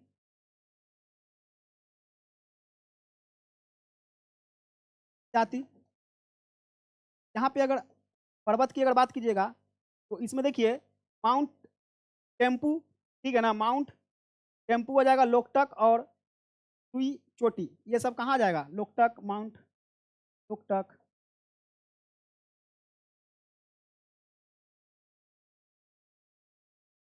ये सुन के भी आप समझ सकते हैं, लिख सकते हैं, ठीक है ना, माउंट टेम्पू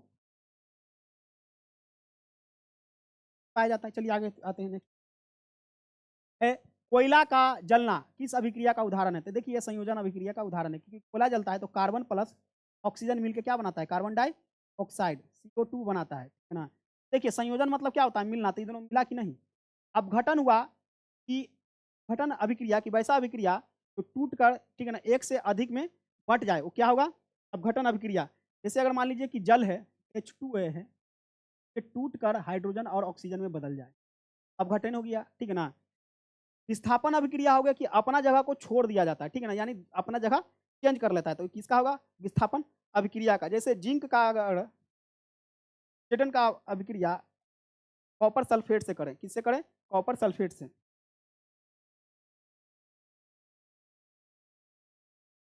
और देखिएगा ये जो सल्फेट है जिंक के साथ चला जाता है, यानी बना देगा जिंक सल्फेट, और कॉपर अकेला रह जाता है। देखिए जगह चेंज कर लिया कि नहीं?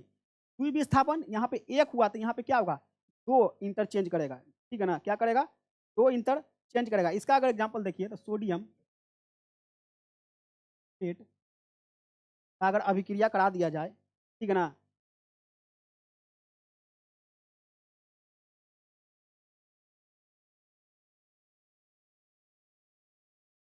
देखिए तो ये आपस में इंटरचेंज करेगा।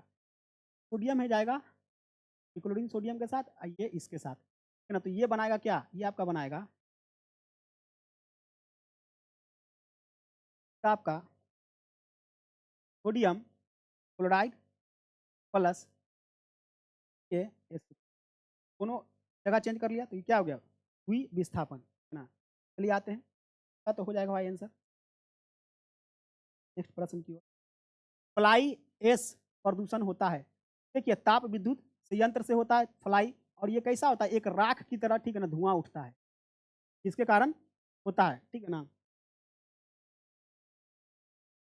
और यहाँ पे अगर देखा जाए खनन, तो संस्थान यहाँ पे क्या है, खनन संस्थान, ये धनबाद में है। उर्वरक उद्योग, तो उर्वरक उद्योग से संबंधित देखिएगा भूरी क्रांति क्या है, भूरी क्रांति संबंधित है। तेल शोधक अगर देखिएगा, ये सबसे पहले प्रथम डिगबोई असम में है, प्रथम प्रथम असम, असम डिगबोई, डिगबोई। ये आते हैं नेक्स्ट प्रश्न की ओर, ठीक है ना। हाँ, जल्दी जल्दी भी करना है। तुलसी के पौधे का औषधीय महत्व किस उपस्थिति के कारण होता है, यानी कि कौन सा तुलसी में ऐसा कौन सा चीज पाया जाता है जो औषधीय के रूप में इस्तेमाल होता है, ठीक है ना। तो इसमें देखिएगा पाया जाता है आपका फिनोल एवं फ्लोवोनाइड्स, ठीक है ना। इसके कारण क्या होता है, ये औषधीय पौधा हो जाता है, यानी कि ये, ठीक है ना, उपचार के लिए इस्तेमाल किया जाता है। चलिए आते हैं अगला प्रश्न, सूची मिलाना है, ठीक है ना। यहाँ पे देखिएगा सोडियम बेंजोएट, तो पहले तो देखिए सोडियम बेंजोएट का फॉर्मूला क्या होगा, इसका फॉर्मूला होता है C6, क्या होगा बाबू देखिएगा, C6H5O डबल, ठीक है ना। और इसको और भी अरेंज आप कर सकते हैं, यानी इसको कर सकते हैं, ठीक है ना, इसे भी कहीं कहीं लिखा होता है कि सोडियम C6, ठीक है ना, CO2 बात। कैल्शियम हाइड्रोक्साइड का फॉर्मूला होता है COOH का होल ट्वाइज। नाइट्रिक अम्ल का होता है, ठीक है ना, HNO3, और इसका तो पता है सल्फ्यूरिक अम्ल का, ठीक है ना, H2SO4, H2SO4, ये क्या हो गया, सल्फ्यूरिक अम्ल। रसायनों का राजा इसी को कहा जाता है, रसायनों का राजा। अब आते हैं मिलान करते हैं, तो देखिएगा ये इसमें जाएगा फलों के रस में परीक्षण के लिए, ठीक है ना। कैल्शियम हाइड्रोक्साइड अगर देखा जाए, ये जाएगा आपका कहाँ, ब्लीचिंग पाउडर में। नाइट्रिक अगर अम्ल की अगर बात की जाए, ठीक है ना, तो ये जाएगा आपका किस में, रसायन उद्योगों में। और ये अगर देखा जाए तो ये जाएगा आपका कहाँ, बच गया दो, पेट्रोलियम संशोधन। ऑप्शन देखिए, ऑप्शन आप अगर देखिएगा तो कहाँ जाएगा, बी जा रहा है, 1 3 4 2, ठीक है ना, 1 3 4 2। चलिए नेक्स्ट प्रश्न की ओर आते हैं। कौन सा एक आवश्यक तत्व है जिसका उपयोग प्रोटीन संश्लेषण में किया जाता है, तो नाइट्रोजन, ठीक है ना। आपको पता है 78% नाइट्रोजन हमारा इन्वायरमेंट में पाया जाता है। तो देखिएगा दलहन पौधे में के जड़ में राइबोजियन नामक, ठीक है ना, एक जीव पाया जाता है जो क्या करता है, नाइट्रोजन स्थिरीकरण करता है। इससे क्या होता है कि प्रोटीन का निर्माण होता है, आ रहा है समझ में। और मैंगनीज Mn होता है इसका, और इसके कमी से मटर में मार्स रोग होता है, मटर में हो जाता है। को पता है इसका होता है Zn, जिंक होता है क्या, Zn। और इसका अयस्क है कैल, ठीक है ना, कैलेमाइन, इसका अयस्क जिंक का अयस्क है, अयस्क कैले, क्या है, कैलेमाइन। आ रहा है समझ में। फास्फोरस की अगर बात करें तो देखिए ये बहुत ही ज्वलनशील होता है, क्या होता है, ज्वलनशील, ज्वलनशील होता है, इसलिए इसको जल में रखा जाता है, यानी पानी में इसको रखा जाता है। आगे बढ़ते हैं, नेक्स्ट प्रश्न। पादपों में जाइलम उत्तक का कौन सा भाग भोजन भंडारण करता है, तो ये होगा जाइलम, ठीक है ना, पैक्सकाइमा, क्या होगा, जाइलम पेरेनकाइमा, जाइलम पेरेनकाइमा, ठीक है ना, यहाँ पेरेनकाइमा होना चाहिए ऑप्शन में, ठीक है ना।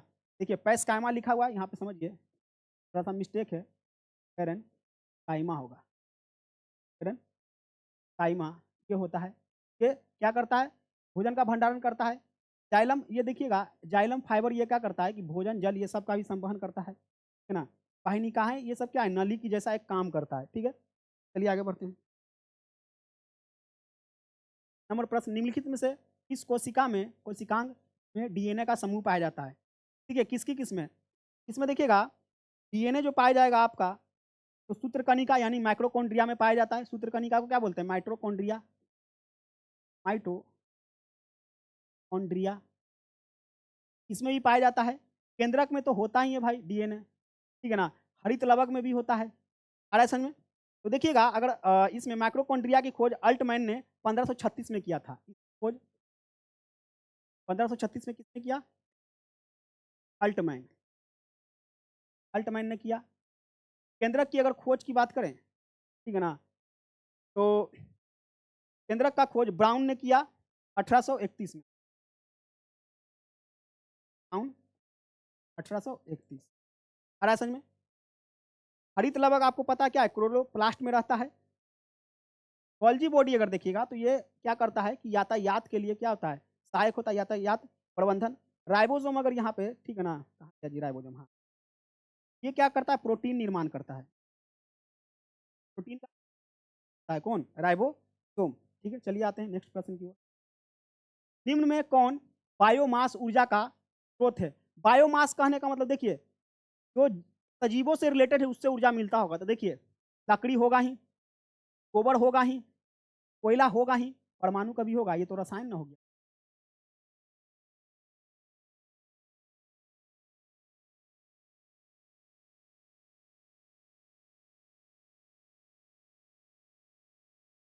बोल रहा है कौन नहीं है, तो यही जाएगा क्या? परमाणु ऊर्जा। अब है, सभी लैंगिक जनन वाले जीवों की में जीवन की उत्पत्ति होती है। देखिए, ये जितना भी होगा जीवन की उत्पत्ति, ये क्या होगा? एक कोशिकीय युग्म से होगा। क्या होगा? एक कोशिकीय युग्म से होता है। जैसे देखिए, जितना भी बनता है तो आपको पता है कि प्रजनन में पढ़ेंगे, ठीक है ना। तो किसी भी देखिए, किसी भी आपका फीमेल से जाता है ओवा और प्लस स्पर्म यानी शुक्राणु, बनता है आपका क्या? जाइगोट। एक कोशिकीय ही रहता है, ठीक है ना। फिर सेल बनता है, आपको पता है क्या बनता है? टिश्यू बनता है, क्या आपका? अंग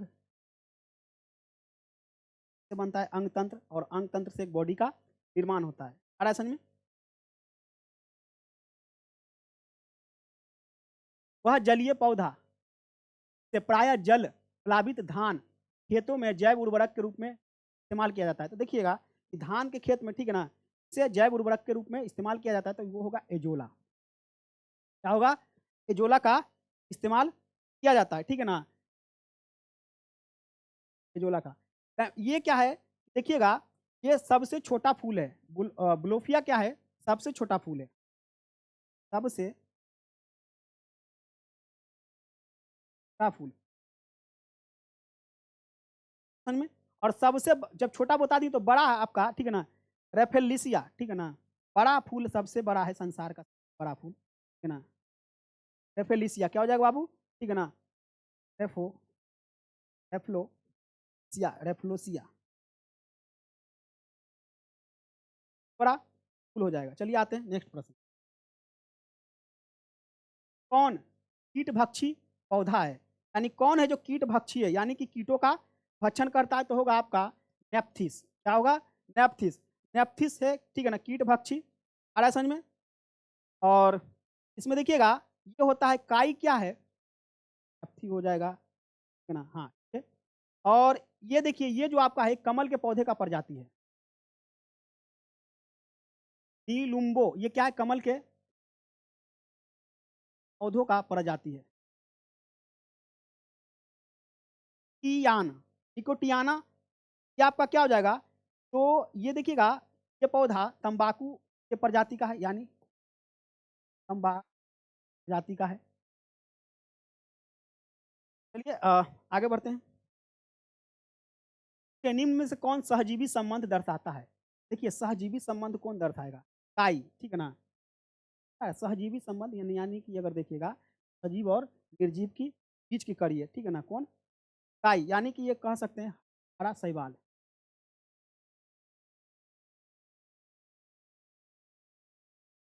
बाबू, हरा शैवाल, ठीक है?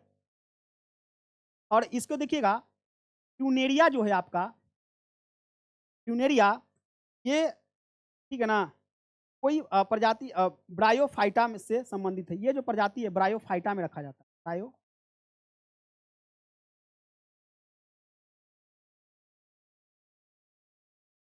तो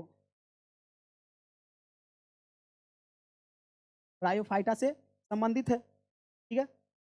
और ये जो है आपका एक जलीय पौधा है। क्या होगा? जल पतिया, जलीय पौधा। आगे बढ़ते हैं नेक्स्ट।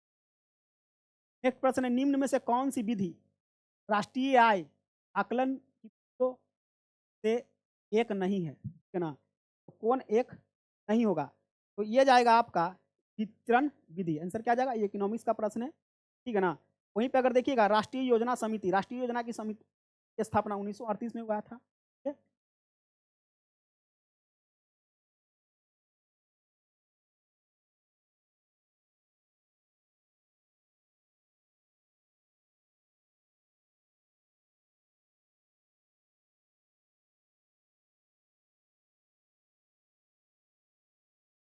जवाहरलाल नेहरू के द्वारा, है ना? किसके द्वारा? जवाहरलाल नेहरू जी के द्वारा। आ रहा है समझ में? वही अगर देखिएगा राष्ट्रीय आय समिति 1949, 50 राष्ट्रीय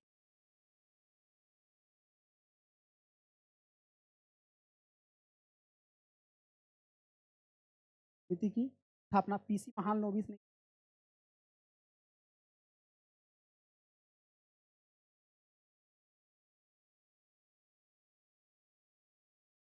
किया। आ रहा है समझ में? चलिए आगे पढ़ते हैं नेक्स्ट प्रश्न की ओर। नेक्स्ट प्रश्न है, अपने निवेश के बदले में एक शेयर धारक प्राप्त करता है। जो निवेश करेगा उसके बदले में, ठीक है ना, ये क्या प्राप्त करेगा? तो भाई लाभांश प्राप्त करेगा। और क्या प्राप्त करेगा? ठीक है ना? वहीं पे अगर देखिएगा सेबी, ठीक है ना, तो देखिएगा 1988 में सेबी बना, 88 में, है ना? राय समझ में? आगे बढ़ते हैं। नेक्स्ट है आधुनिकरण में शामिल है। आधुनिकरण में क्या शामिल होगा? ठीक है ना? देखिएगा आधुनिकरण में नवीन प्रौद्योगिकी शामिल होगा, सामाजिक दृष्टिकोण में परिवर्तन लाना भी होगा, यानी आंसर दोनों हो जाएगा। यानी ये दोनों होगा, यानी ए और बी दोनों आंसर होगा, ठीक है ना? दोनों आएगा। चलिए आगे बढ़ते हैं। जहाँ लगेगा डिस्कशन वहाँ आपको दे देंगे। पारिस्थितिकी तंत्र के संदर्भ में निम्नलिखित कथनों पर विचार कीजिए, है ना? तो इसमें बताना है कि कौन सा सही है। देखिए स्वपोषी यानी कि स्वपोषण नज स्तर का उदाहरण को प्राथमिक उत्पाद कहा जाता है। सही बात है। तो खुद से भोजन बनाता है, किस में जाएगा? प्राथमिक स्तर में जाएगा। द्वितीय उत्पादक के संदर्भ में अगर कहा जाए तो विषमपोषी होगा। सही बात है, समपोषी होगा। ठीक है, तो ये दोनों बात क्या है? सही है, यानी आंसर क्या जाएगा? और आपको पता है ये 10%, ठीक है ना? पारिस्थितिकी तंत्र में ऊर्जा का प्रवाह जो होता है 10% के नियम से होता है। पारिस्थितिकी तंत्र में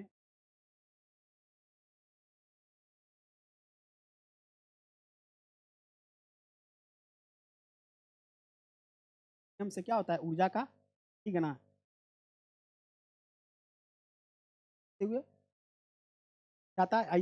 इसके बारे में कौन बनाया? इसके बारे में बताया, ठीक है ना, लिंड मैन ने द्वारा बताया गया था।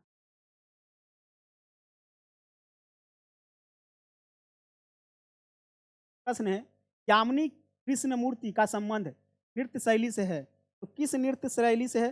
देखिएगा इसका संबंध है आपका, ठीक है ना, कुचिपुड़ी से, ठीक है ना? इसी में देखिएगा भरतनाट्यम भी, भरत, अगर देखिएगा तो मणिपुर का अगर देखा जाए नृत्य, ठीक है, ये झावेरी बहन संबंधी, झावेरी बहन। कथक से अगर देखिएगा, कथक से आपको पता है कौन? बिरजू महाराज। कौन होगा? बिरजू महाराज।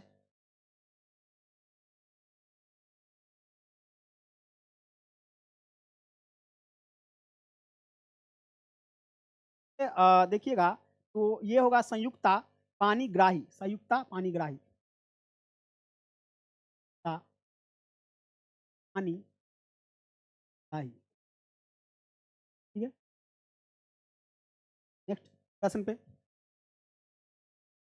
अभी देखिए बड़ा प्रश्न है, ध्यान और इसको प्रयास कीजिएगा कि निम्नलिखित घटनाओं पर विचार कीजिए तथा इन्हें सही कालक्रम के अनुसार पर सजाइए। सबसे पहले प्रारंभ हेतु आखिरी गतिविधि, ठीक है ना। इसका आंसर देखिएगा, ठीक है ना, यानी सबसे प्रारंभ, तो इसका आंसर जाना चाहिए, सी जाना चाहिए, 3 4 2 1, 3 4 2 1, ठीक है। देखिएगा यहाँ पे पाइक मेसॉन की खोज यो युवाका ने 1935 में किया, 35 में किया,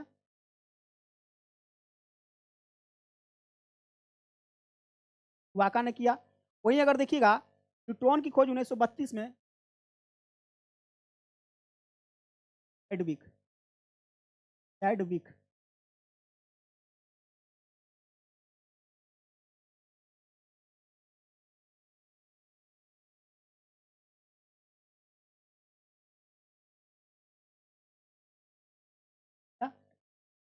तो 32 में किया, ठीक है? आगे देखिए इलेक्ट्रॉन की खोज जे थॉमसन ने,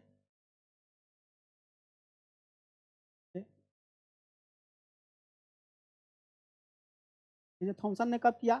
ये किया 1897, आया समझ में। प्रोटॉन की खोज अगर की बात किया जाए, प्रोटॉन की खोज, ठीक है ना, गोल्डस्टीन 1919, 19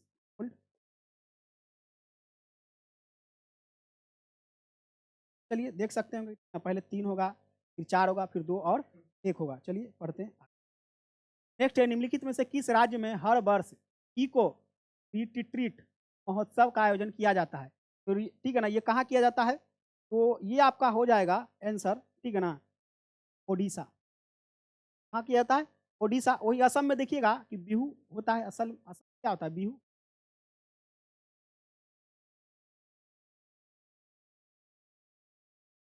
होता है। बिहार में आपको पता है छठ पर्व, छठ पर्व तो शायद ये होता है, ठीक है ना, सिग्मो महोत्सव सब।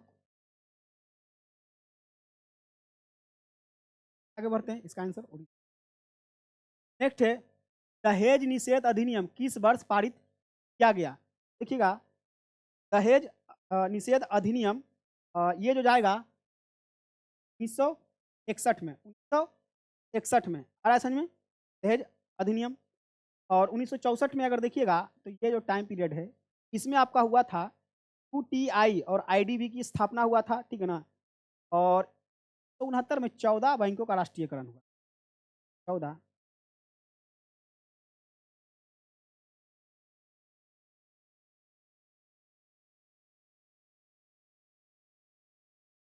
इस डेट में आपको पता है पुर्तगाली अंतिम रूप से, ठीक है ना, 1961 से, ठीक है ना, गोवा को खाली कर कर गए थे, ठीक है। चलिए आगे बढ़ते हैं।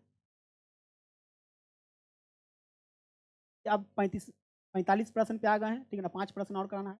राजा ललितादित्य ने किस राज्य पर शासन किया था, ठीक है ना? तो देखिए इसका आंसर आपका जाएगा कहाँ? कश्मीर। किया था शासन? कश्मीर में। और कश्मीर में देखिए केसर के लिए, यानी केसर के उत्पादन में कश्मीर क्या है? प्रथम स्थान रखता है। गुजरात में वही अगर देखिएगा तो कपास रखता है। राजस्थान में अगर देखिएगा तो शायद जीरा, ठीक है ना, यहाँ क्या होता है? जीरा सबसे ज़्यादा होता है। केरल में आपको पता है मसालों के लिए जाना जाता है। और काली मिर्च सबसे ज़्यादा। आगे बढ़ते हैं। नेक्स्ट है, सैर ए गुल परोसा त्योहार का आयोजन कहाँ किया जाता है? ये शायद लगता है दिल्ली में किया जाता है जी, ठीक है ना। कहाँ? शायद क्या, दिल्ली में ही किया जाता है। आ समझ में, ये किया जाता है। और ये 1991 से प्रारंभ हुआ था, 91 से, ठीक है ना, इस महोत्सव को, त्योहार को मनाना प्रारंभ हो गया। कश्मीर देखिएगा ट्यूनिफ महोत्सव मनाया जाता है कश्मीर में, ट्यूनिफ महोत्सव।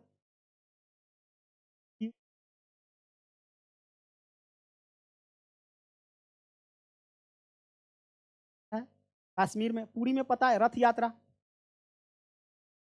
यात्रा यात्रा होता है, ठीक है। और महाराष्ट्र में गुड़ी पाड़वा, पाड़वा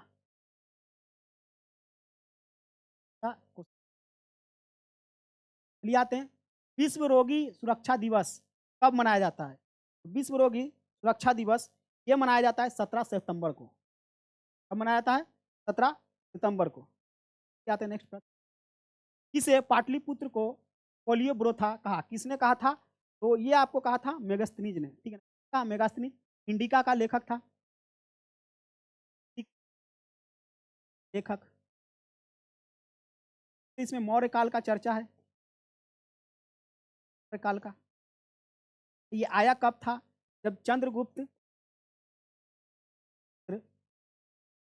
गुप्त मौर्य का विवाह, है ना, कर की पुत्री,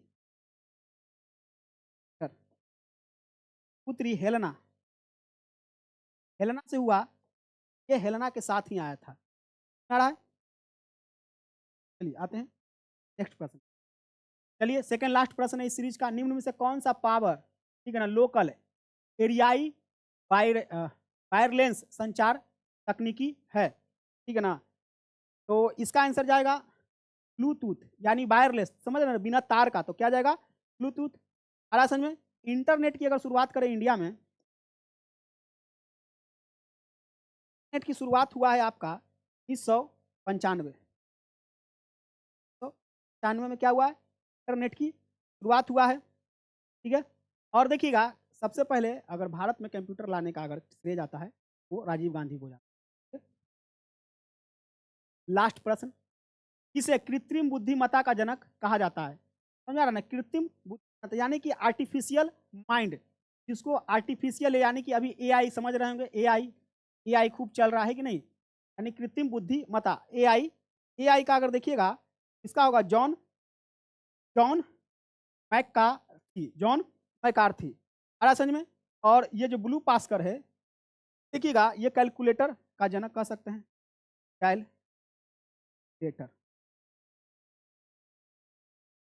आपका 50 क्वेश्चन, ठीक है ना, समाप्त हुआ बाबू। हाँ, थोड़ा सा समय हम लगता है आप लोगों का थोड़ा ज़्यादा ले लिए, डिस्कशन थोड़ा सा दबा के दे दिए ज़्यादा। अगर आपको, ठीक है ना, लगे समय अगर ज़्यादा लग गया है तो कोई बात नहीं, ठीक है ना, जल्दी जल्दी भी हम नेक्स्ट सीरीज जो आएगा आप कमेंट बॉक्स में, ठीक है ना, बता दीजिएगा, जल्दी से और कराएंगे, ठीक है ना। और थोड़ा सा डिस्कशन को कम किया जाएगा, ठीक है? अगर लगेगा ठीक है तो डिस्कशन इसी तरह से दे दिया जाएगा आपको। तो आज के लिए इतना ही, वीडियो को ज़्यादा से ज़्यादा शेयर करें, ठीक है? तो चलते हैं, जय हिंद, फिर मिलेंगे आपको नेक्स्ट सीरीज में।